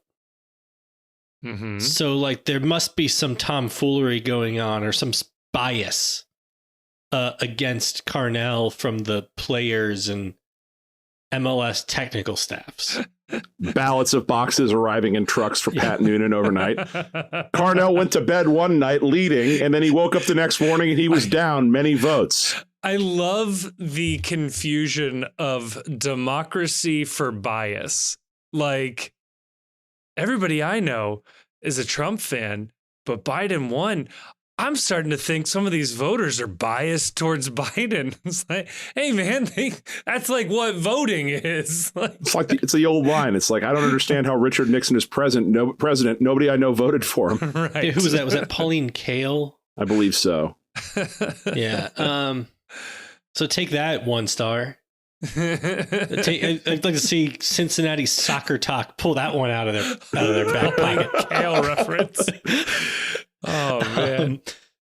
So yeah, it's just wild to think that like the players or the technical staffs would be the one. There is a thought. This actually bleeds over to other sports that players and coaches like aren't actually good end of year awards voters in sports because they're so focused on their own team. I can get behind that generally. And like media like pays attention like at a league wide level. Yeah, which is just also the media isn't pumping its true. own tires here. Yeah, right. Like we've said this before, like these guys are not watching every game. You cannot. There are just too many games. They happen at the exact same time. And yeah. I do not believe that every single one of these people are going back and watching the full 90 minutes of every single league game every single week. You would have nothing else to do with your time. Like allegedly they're writing articles and researching and doing interviews as well. You don't have time to do all of that. Right. And I don't blame anybody for it. I guess I blame you if you pretend like you do watch everything. Yes. And you're equal expert on every team. But you have like folks in Vancouver voting for Ryan Gauld for MVP. Right.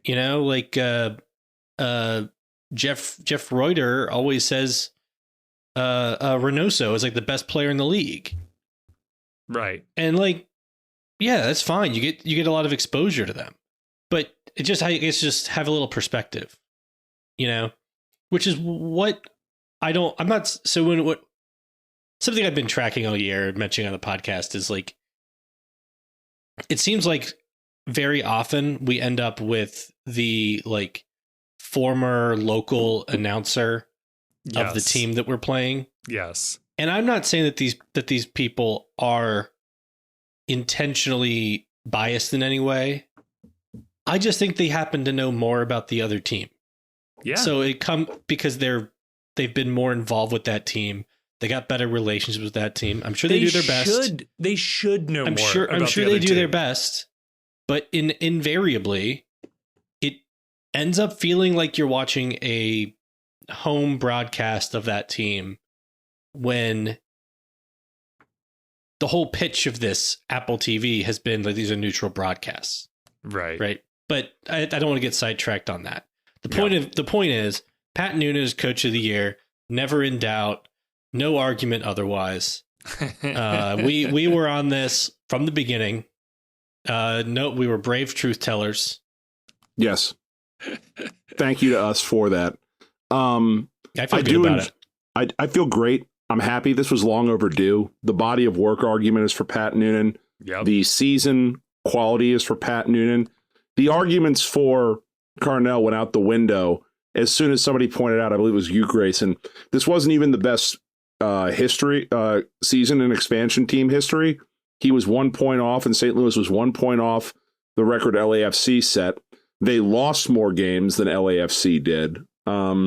Chicago actually had more wins because the one that they immediately retreated to was most wins. Yeah. Which, like, who cares? It's not about. We don't measure success in wins in soccer. It's points.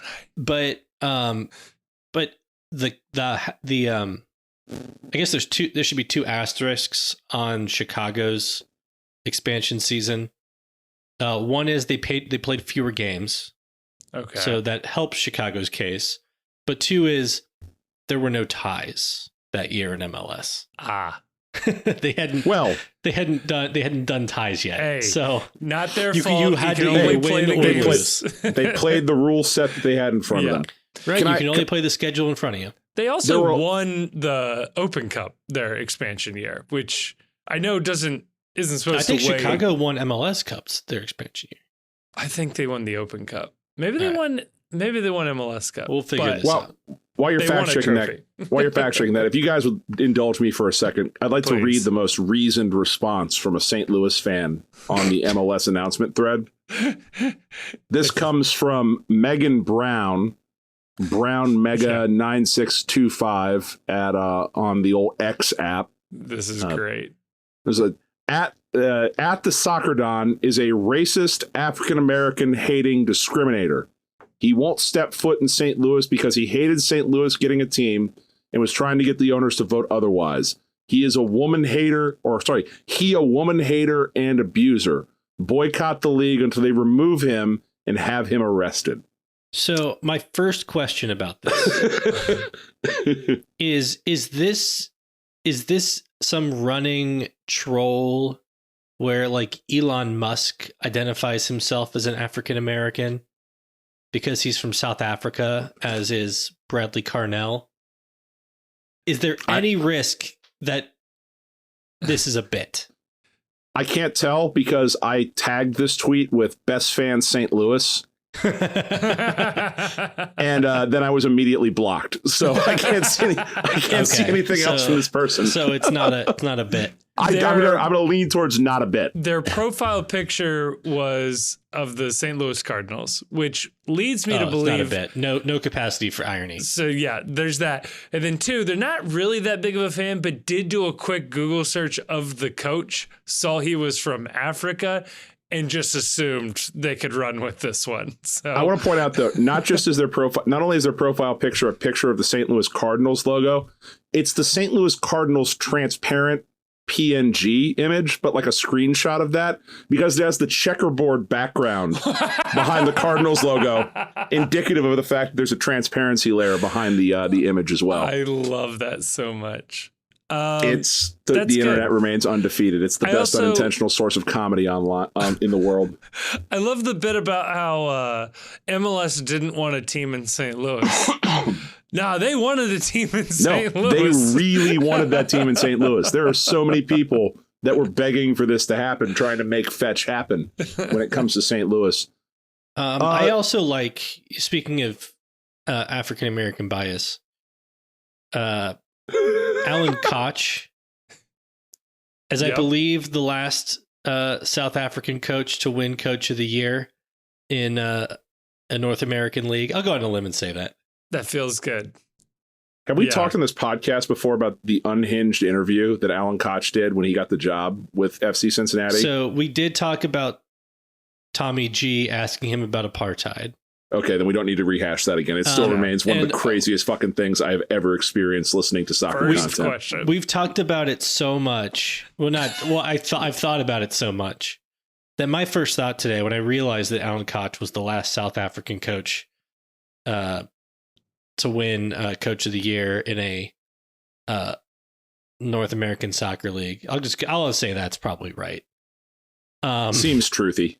I did do a search for Bradley Carnell with apartheid in quotes. And I did not find any interviews asking him about what he thinks about it. And I do feel like that's probably, if there is a bias, it probably is that some folks were just like, we need someone to ask him which side he's on before we can give him our vote.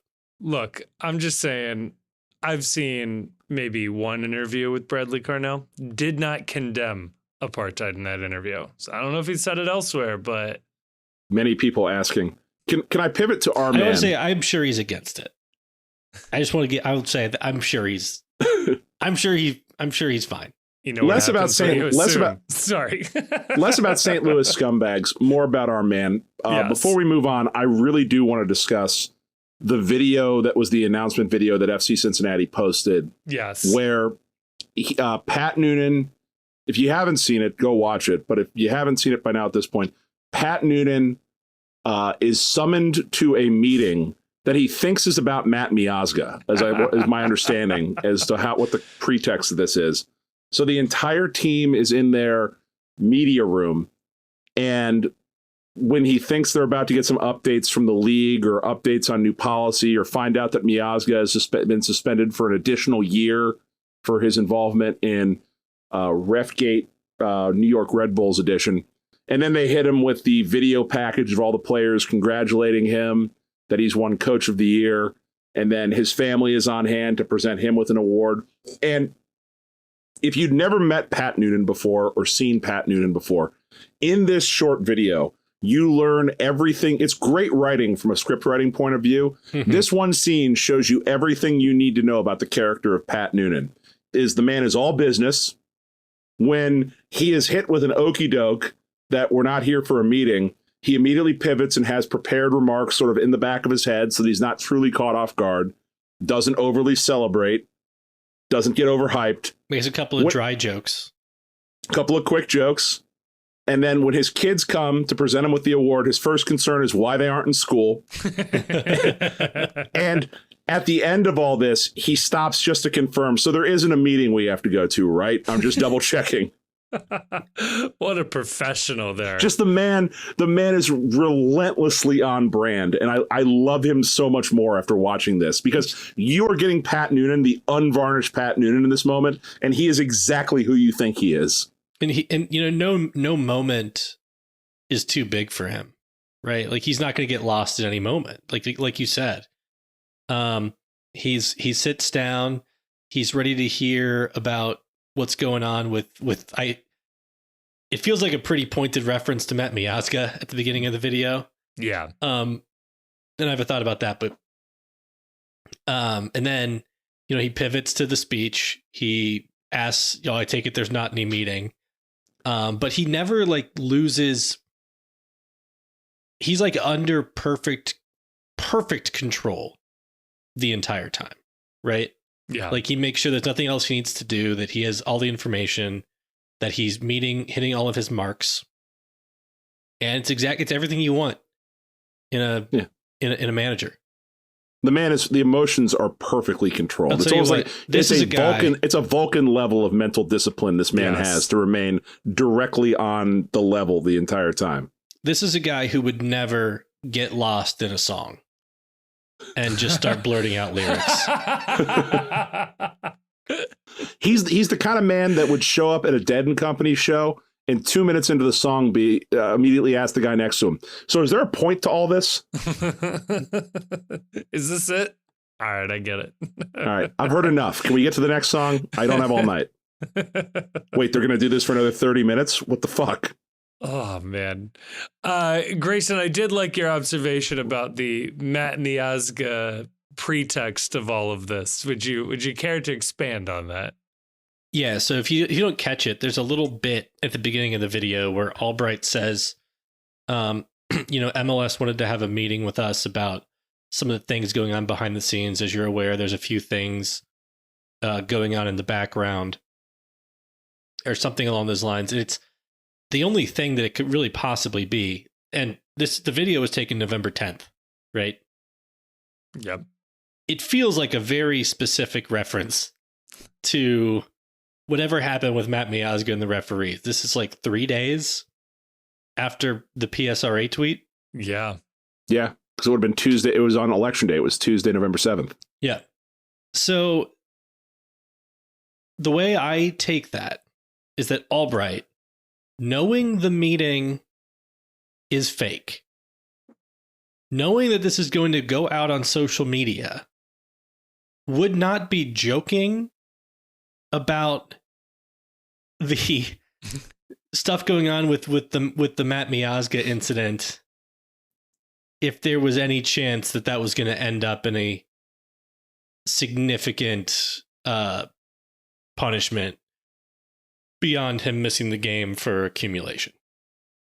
Now, see, I think that what they really need to do is they need to go on the offensive, and FC Cincinnati needs to make an announcement thanking the PSRA for playing along with the bit to create a situation that got Pat Noonan into that meeting, and just thank them and say, we appreciate PSRA being in on the joke to get Pat Noonan to sit down for this meeting to receive his Coach of the Year award, and play it off like none of this happened at all, and that everybody was together in on this, because otherwise you'd never get Pat Noonan to break his training regimen. You'd never get him to take an unnecessary meeting or anything like that. So it had to be something big. And so thank them for creating this big fake kerfuffle with Matt Miazga in order to facilitate this great piece of content for our social media team. So good. Just so good. What do you think they told? Because, like, okay, let's assume that this is on the level and this wasn't all staged, because it doesn't look staged. Mm-hmm. What do you think they told Noonan as the reason why we've got all these cameras filming this extra meeting that MLS wants to have? Well, one of the cameras looks like just a camera that's in the room all the time. Yeah. Just like a camera up in the corner. I think you could do hey, this is a mandatory league like seminar video or, something along those lines. But we need to shoot social media content for playoff week. So we'll kind of make it look like it's a game film session. So if you guys could just like some let B-roll. us shoot a little bit. Yeah. Yeah. Yeah. That's how I would have spun it. Yeah.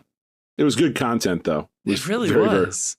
It was an excellent video. And there is a longer form version of the players talking about Noonan. They show a couple clips of it in the Coach of the Year announcement video. And it is that's also a nice companion video to see a few of the players give kind of longer thoughts. I loved in the announcement video, he's like, "Hi, Coach, it's Ray." That's the best. It was just like, "It's Ray." Ray Gaddis from work. But Obi refers to Noonan as like a father figure. Yeah. Which, first of all, if I'm not as old as Noonan, but Noonan's like of an age where if I had like a 27-year-old call me a father figure, wait a minute. older brother figure. I mean, or you could take it that like I guess thanks for thinking I was getting my swerve on at age 15. That I looked like the kind of guy that might have had a kid in high school. No, but if you've read some of the stuff about Obi's life, I think that I don't think he would use that phrasing lightly. Yeah. And but largely, Hagelin talks about how when he met with Noonan, he wanted to play with him, and how he's felt like not just a good locker room presence, but also an important player on the field under Noonan, which like I don't know. It was a really, really good content day for the team. Yeah. And they didn't have to make weird jokes about Real Salt Lake using AI. Or retweet a video of a porcupine, which we saw you, admin. We saw that.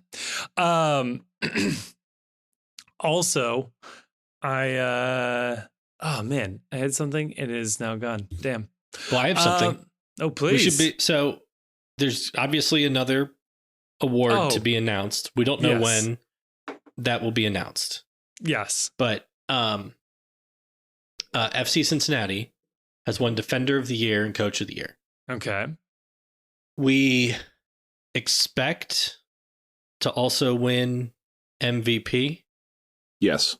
Although, I mean, this was kind of a little bit of a surprise in terms of how the vote broke down. So if that holds, we would become one of 3 teams that to win Coach of the Year, Defender of the Year, and MVP in the same season. Okay. 2008 Kansas City and 2008 Columbus Crew. Both 2008? What? You said 2008 twice. I said 2000 Kansas City. Oh, okay. And 2008 Columbus Crew. Got it. I heard 2008 twice, right, Kevin? That's I don't care. Okay. I don't care what you heard. He's 2000 Kansas City. And both those teams, well, first of all, neither of those teams also won Goal of the Year and Save of the Year. Suckers. So that's important to note. But also, both of those teams won the double. Ooh. Many people asking today, is the MLS awarding FC Cincinnati all of these awards so that they can then come back and shit on us when we don't win MLS Cup? Is this all a long con to set us up as a disappointment if we had MLS MVP, Defender of the Year, Coach of the Year, Goal of the Year, Save of the Year? Is this now making the case that we're a disappointment if we don't win MLS Cup? I'm glad they put the chip on St. Louis's shoulder now that they've bowed out of the playoffs. So I don't mind that. We don't have to deal with that narrative, should we both make the final or whatever. Chief, I like the idea, although if this is our way of being trolled, I don't mind it that much. Right. I remember what I was going to say, which is, we talked about this previously. When we had him on the show, Joseph Mamey, pretty quick on a lot of these awards. I don't know if anybody saw the poll that he put up about a week ago. Or last Friday, I think. Last Friday, he wanted people to come up with a name for his goat that he got. He got a new goat, and his 3 options were, in order, Patrick, Juan, Cody, or you might even call him Coach of the Year. Patrick, Juan, Coach of the Year, and nobody picked up on that. Oh, and by the way, we did learn in the video that Noonan's wife calls him Patrick. Patrick. It's kind of adorable, actually. It is nice. Yeah. Yeah. So we're gonna call him Patrick? No, we're not. No. That's their thing. Patty. We're gonna call him Patty. Patty Noonan. We're gonna call him Noons. Noons. Nooner. I think Twellman called him Nooner on that podcast. He called him either Noons or Nooners. I'd have to go back to listen to it. He had a name like there was an S sound at the end though. Nooners. Nooners. It might have been Nooners.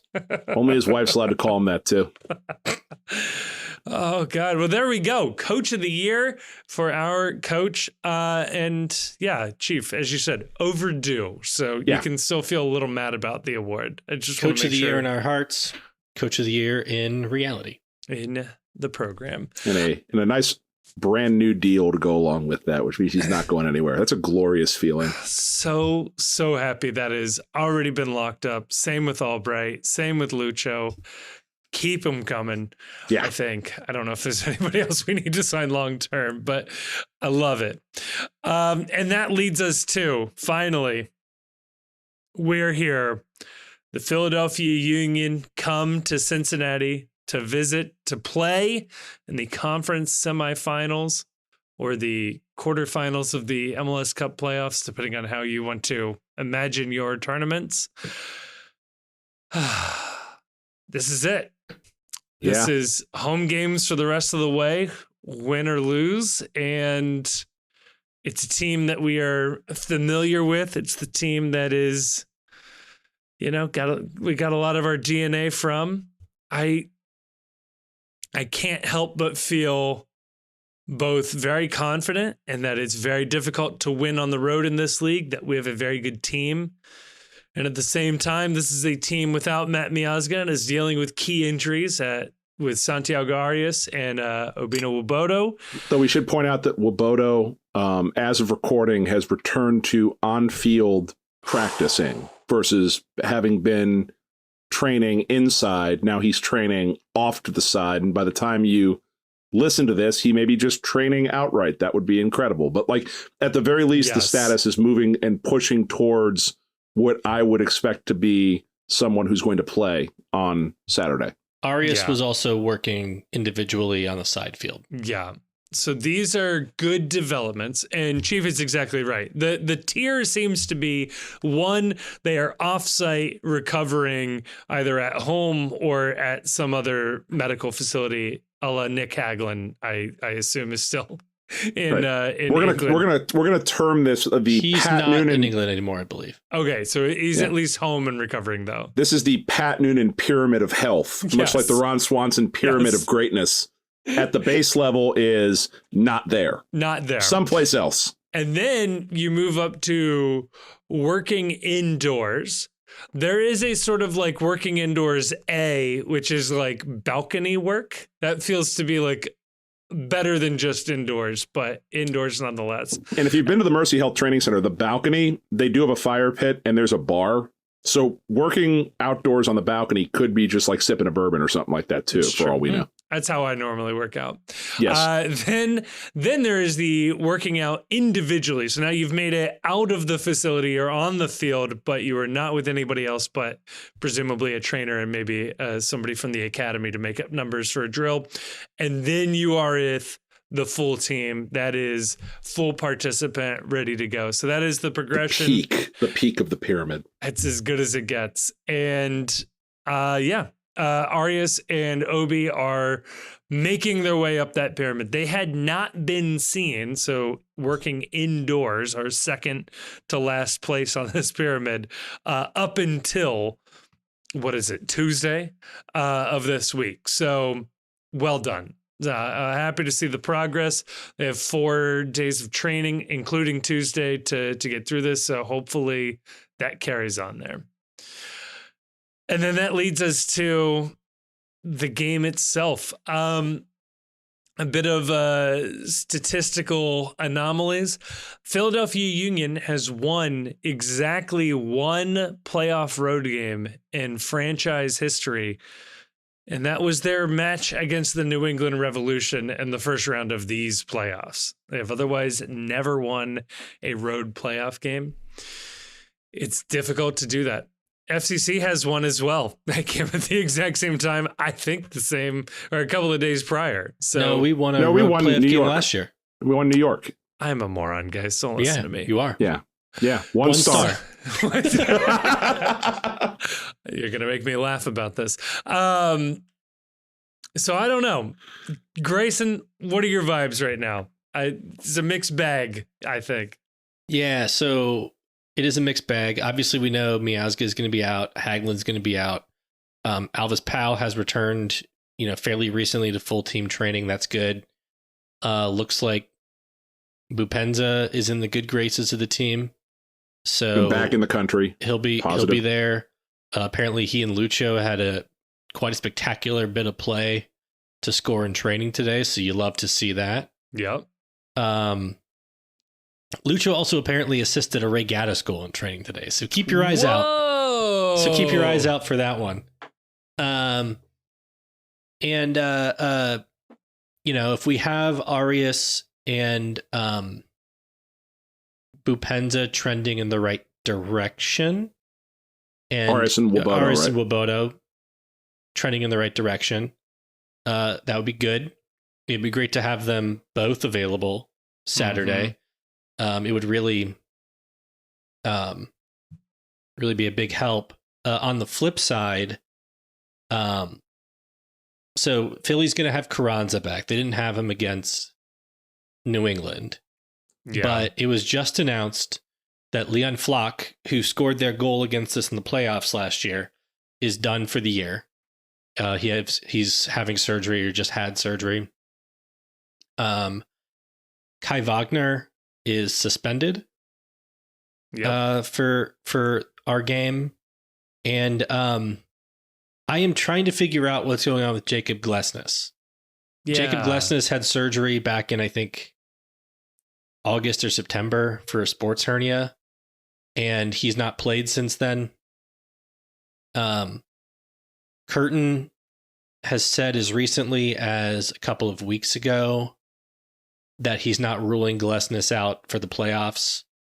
And as far as I can tell, Philly doesn't have the daily detailed training updates like we get from our local beat reporters. So I guess stay tuned on that. If I had to guess, I would say, given that I found no inclination that indication that he's even been back in training, that it looks like Glesnes is probably also going to be out for Philly. Yeah. Which means that, so they've played 3 at the back against us both of the games this year. They're not going to be able to do that, or at least they're not going to have the same personnel doing that. Yeah. Right. Let's see who they, so I don't know. I think Glesnes is, a really, really top defender in MLS. I do not think that Damian Lowe is. Yeah. And the issue is that like this game might need to be a game where you score multiple goals to win. And I know that's not in keeping with traditional playoff trends, but just with the difficulties FC Cincinnati is going to have at the back line. Mm-hmm. The other thing too that I'm curious what your take is. I do wonder. So yeah, it's really hard to win on the road in MLS playoffs and MLS Cup playoffs. But with this new format, it really does reduce the burden of travel when it's not like you came off a Saturday match, you have a day of recovery, and then you're traveling again on a Friday or a Thursday to make another Saturday match. They've had an inordinate amount of time, both teams have, between their last match and this one to recover, to train, to prepare. So I just don't see the advantage of being the home team quite like you normally would in a cup format where the games are coming a lot more quickly. That's interesting. Yeah. It's an endless rest versus rust thing on the other side too. I was talking with my old man about this before we started taping, and just his point of, you've got an FC Cincinnati team that beats the brakes off New York, comes back, has an emotional penalty kick win to seal the series off. And then it's like, okay, well, see y'all in 3 weeks. And it's impossible to really build a sense of momentum for either side. you would think that what all of this boils down to is that FC Cincinnati is the more talented of these two teams. Home field advantage may not mean as much, but it still means something, especially for this team that just doesn't lose frequently at home or drop points frequently at home. But can I lay on you a theory I have as to why I feel strangely confident about this game? Please, I would like to feel confident. Joe Burrow's hand. Okay. Because I genuinely believe that in life, you really are only allowed to have one team playing well at any given time. For me, I'm not a Bengals fan, but I recognize the majority of the people that are walking into this game are Bengals fans. And me in my life right now, every other team I root for right now is kind of horse shit, except for FC Cincinnati. And if you are a Cincinnati sports fan, the only other team that you could possibly lay claim to as being good right now would have been the Bengals. But they're done now. It's over, Johnny. Close up shop. Browning, whatever he is, that's going nowhere. So this is really it. This is FC Cincinnati. And I feel like that the sports gods are real and the sports gods are harsh, but the sports gods are just. And they have punished Cincinnati sports fans in one way, and that has opened up a door for Cincinnati sports fans in another way here. So I'm choosing for that reason and that reason alone to be a little more optimistic than I otherwise would be in this situation, going into a terrifying single elimination match.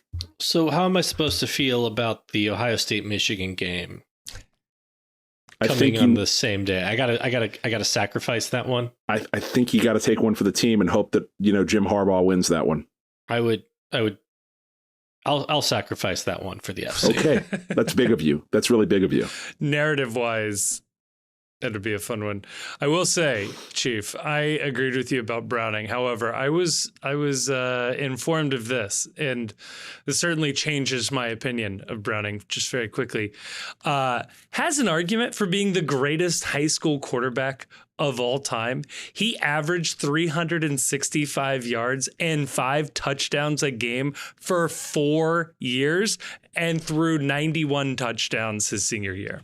That doesn't tell me anything without telling me who he was playing. I heard an interview with Dallas Goedert a while ago, the tight end for the Eagles, where he said that he went to college at South Dakota, and he said that one of the first games he played his senior year, he trucked a kid that was playing safety who was 5'2" and weighed 130 pounds, and they had to stretcher the guy off the field. Oh, no. And he felt really bad about that. So he went over after the game was over to say, hey, how's that kid doing? And they said, oh, no, he's fine. He's right there. He just hit you and realized he had no shot and faked an injury for the rest of the game. I don't put much stock in this guy's high school performance. What you got to remember is that Gordon Bombay was so good in Pee Wee hockey that like Mike Madonna remembered him, 20 years later. See, you can make an impression. And he actually got an impression as a kid, but like doesn't mean you're actually going to make it to the show. And this is another movie we may have to review someday, but like he was so good in Pee Wee hockey that based on that alone, he stopped playing hockey as a kid, went and had a career as a successful, high-powered lawyer, and then still got a tryout later in life with the NHL. And I think at the start of the Mighty Ducks 2, he's actually on the verge of making an NHL roster before he gets taken out in a preseason playing in the game. minors, but he's trending well. Right. The man hadn't played competitive hockey since he was 10. Had or like sworn 11. off the sport when we first meet him in D1. So, yeah, wow. Anyway, how about that Philadelphia game? Rest in peace, Minnesota North Stars. They should have left the branding there. So the Philly game, I mean, look, this is a team. We beat them 1-0 at home earlier in the season. Beat them 2-2. I think we were fairly shorthanded both games. In the second game, we definitely didn't have Lucho. Yeah. Kubo started that game. Vasquez, Santos. So then let me ask you this. What is your solution at center back given the Matt Miazga suspension? Murphy in the center. Mosquera on the left and Powell on the right. Oh, and we didn't have Obi. We beat him in.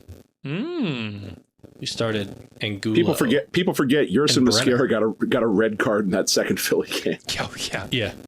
Well, he's got to just keep it together.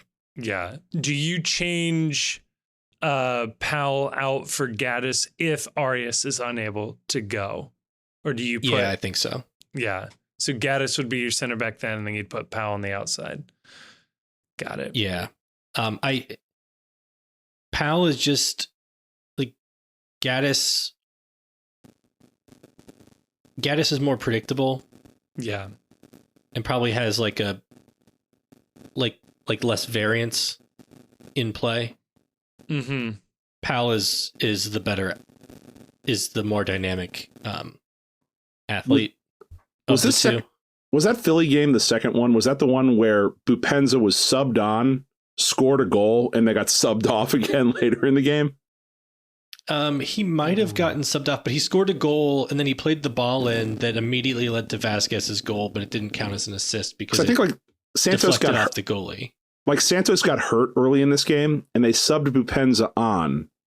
He scored and then they subbed him off later in the game, I think, because they lost Mosquera and they were trying to see out the result. Am I remembering this? Am I making this up? You're right. So Bupenza went on as a halftime. Bupenza went on as a halftime sub. And then he came off at the 87th minute and Powell came on to see the game out. And actually both teams ended up getting a double yellow that game. And we have that same referee this time around. Yes, we do. Ismail Elfath, who, well-respected official in MLS, got invited to go ref in the World Cup, does a lot of international games. We have not won a game that he reffed since 2019. Now, he's only reffed 8 of our games in that time period. We're real bad in between there. So. But I think the last game, I'm not going to look this up but I think the game he reffed that we won was the Portland game at home, the home opener in 2019. I mean, it was either going to be that one, the Houston one, the Montreal one, and we're running out of options, at least home games. So then, Chief, let's assume for a moment, for a hypothetical, Obi is unable to go. What is your solution in the midfield? My solution in the midfield, Lucho, obviously, Moreno, and then I think Kubo. Ooh. And you go Kubo and then you just throw it all forward. Yeah. Thinking that you're going to need to score 3 or 4 goals to make up for the leaky back line. And Kubo can defend a little bit. He still has that in him. I don't know. Because I would be really lukewarm at throwing Angulo out into that. And Angulo is the most like sub for Nwobodo.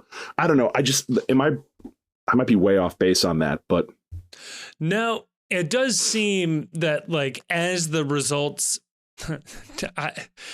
as the supporter shield race narrowed, Angulo's minutes appeared to go down, and then there was quite a bit of rotation and everything else that was happening. So it's hard to really say where he is on the pecking order. However, it does feel like, and I don't have these numbers in front of me, but it does feel like even Pinto was getting more run out than Angulo was towards the end of the season there. So I do think you're right.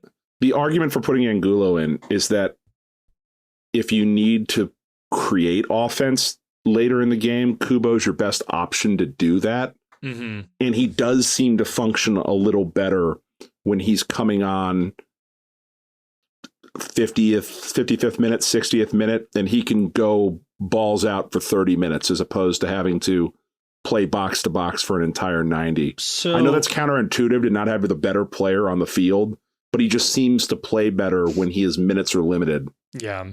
So then, but if you go that way, do you play Malik Pinto to start the game and have him play fairly conservatively. I mean, he that's a big ask. He played well in Nashville early in the year when he was much greener. Mm-hmm. And we, were able to get a win in Nashville. But I will say that Angulo feels like the ambitious start if you want to save Kubo for a sub. I think the other big thing is if Arias is playing, but Wobodo isn't, that makes me a lot more comfortable putting Angulo out there. Mm-hmm. If Arias is also not playing, then I think you almost have to have a midfield that includes Yuya Kubo, just because you're sacrificing a lot of dynamism. Yeah, you're sacrificing a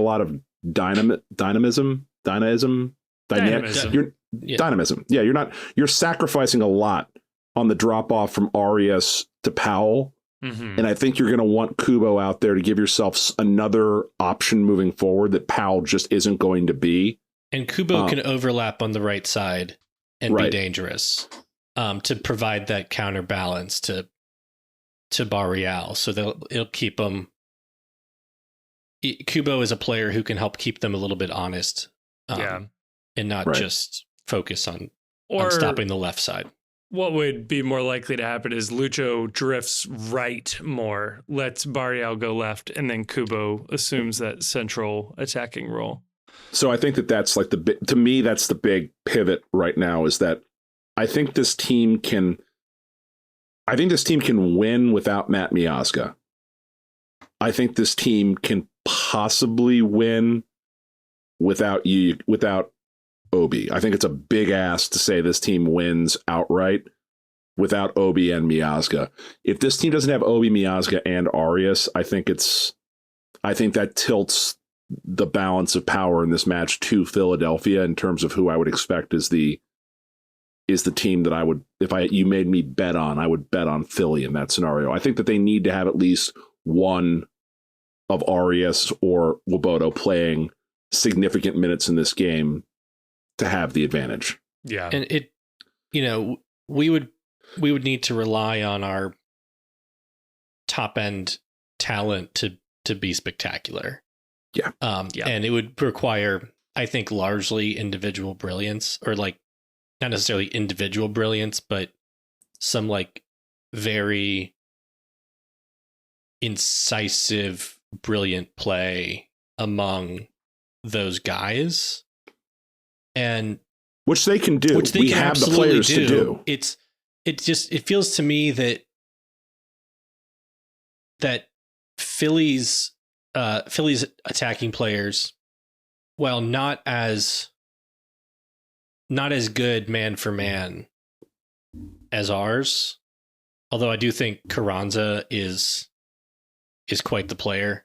It feels like they are extremely comfortable playing Philly style.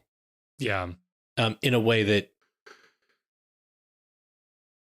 that Bupenza for sure, Lucho to a lesser extent, are not really.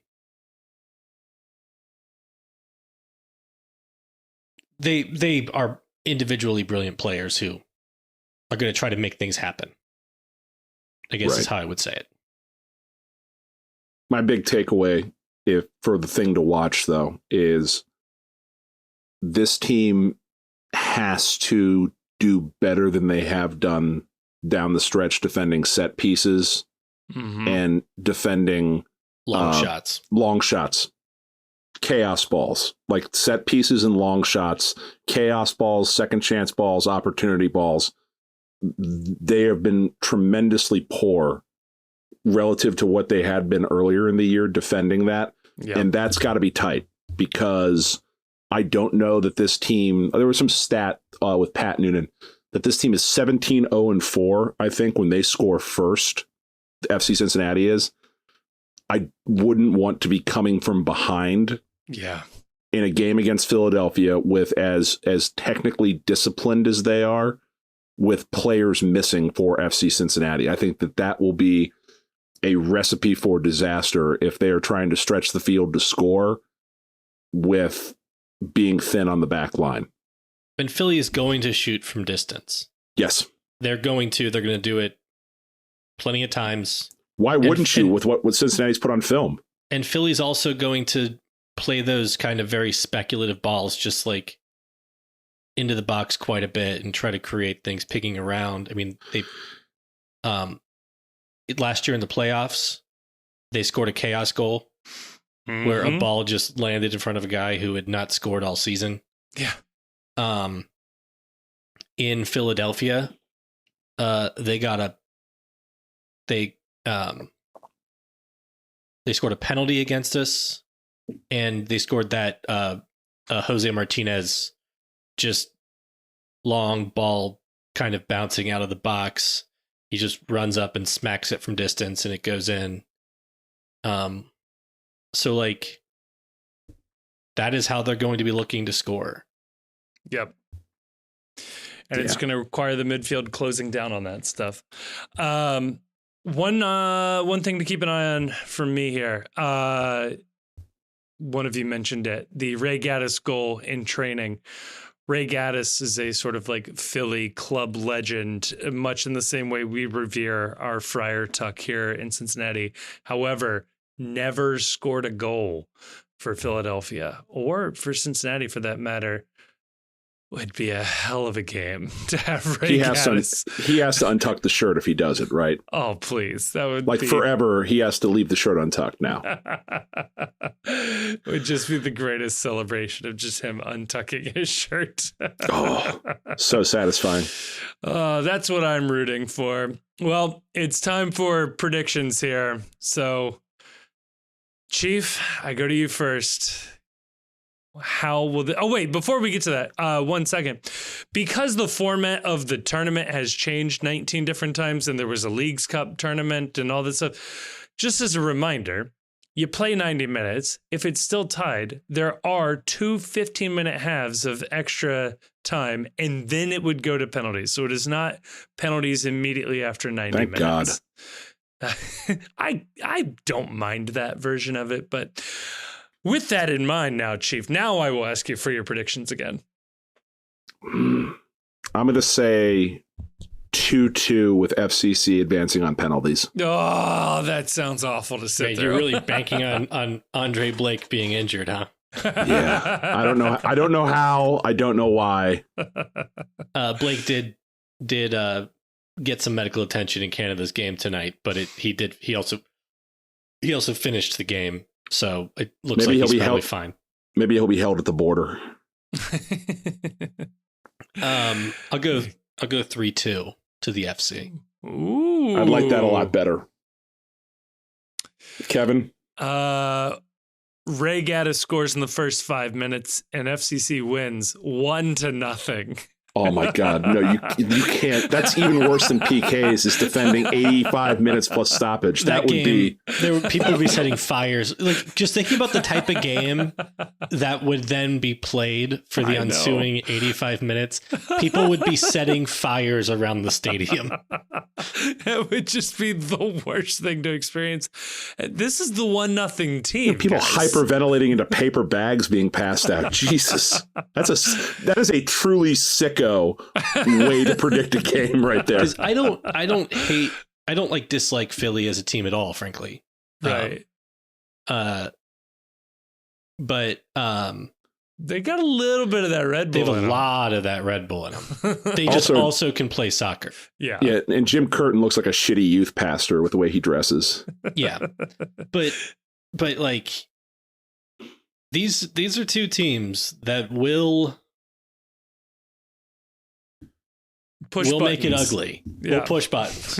Yeah. Yeah. They're both two teams that will play. Yeah. So it should be a good game. It should be. I'm confident that our son will do something that will make me very happy and something that will make me very upset at some point during this game. People are going to call for him to be arrested too after. Oh my God! If we had to defend for 95 fucking minutes, like They might have to put him in witness protection for the stuff he would do to keep that lead. You've never seen time wasting the way Mascara would kill off 85 minutes. The slowest wolf imaginable. Inside Yerson, there are two wolves, and both of them are writhing on the ground in pain for the entirety of this game. They're both giant assholes.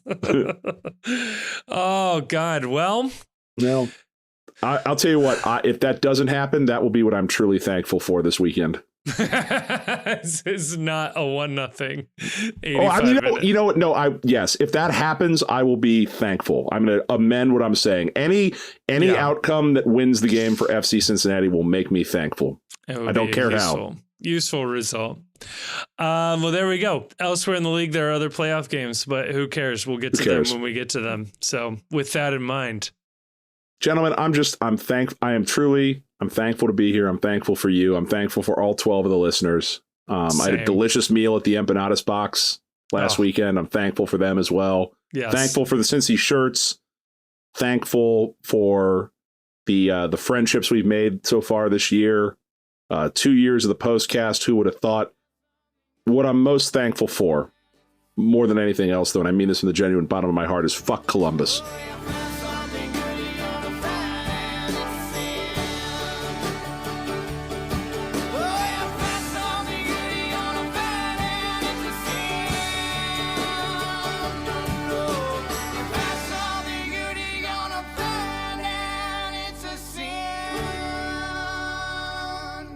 Thank you so much for listening to this episode of the Cincy PostCast, which is a production of The Post Cincy. You can check us out at thepostcincy.com for all of our written content, as well as links to our social media. You can follow us on Twitter, and as well, you can join us on our Discord server. You can find links to that server both in this episode description as well as on our website. That is where most of our conversations are going on. We have a lovely community there talking about FC Cincinnati, MLS, anything and everything else and everything in between.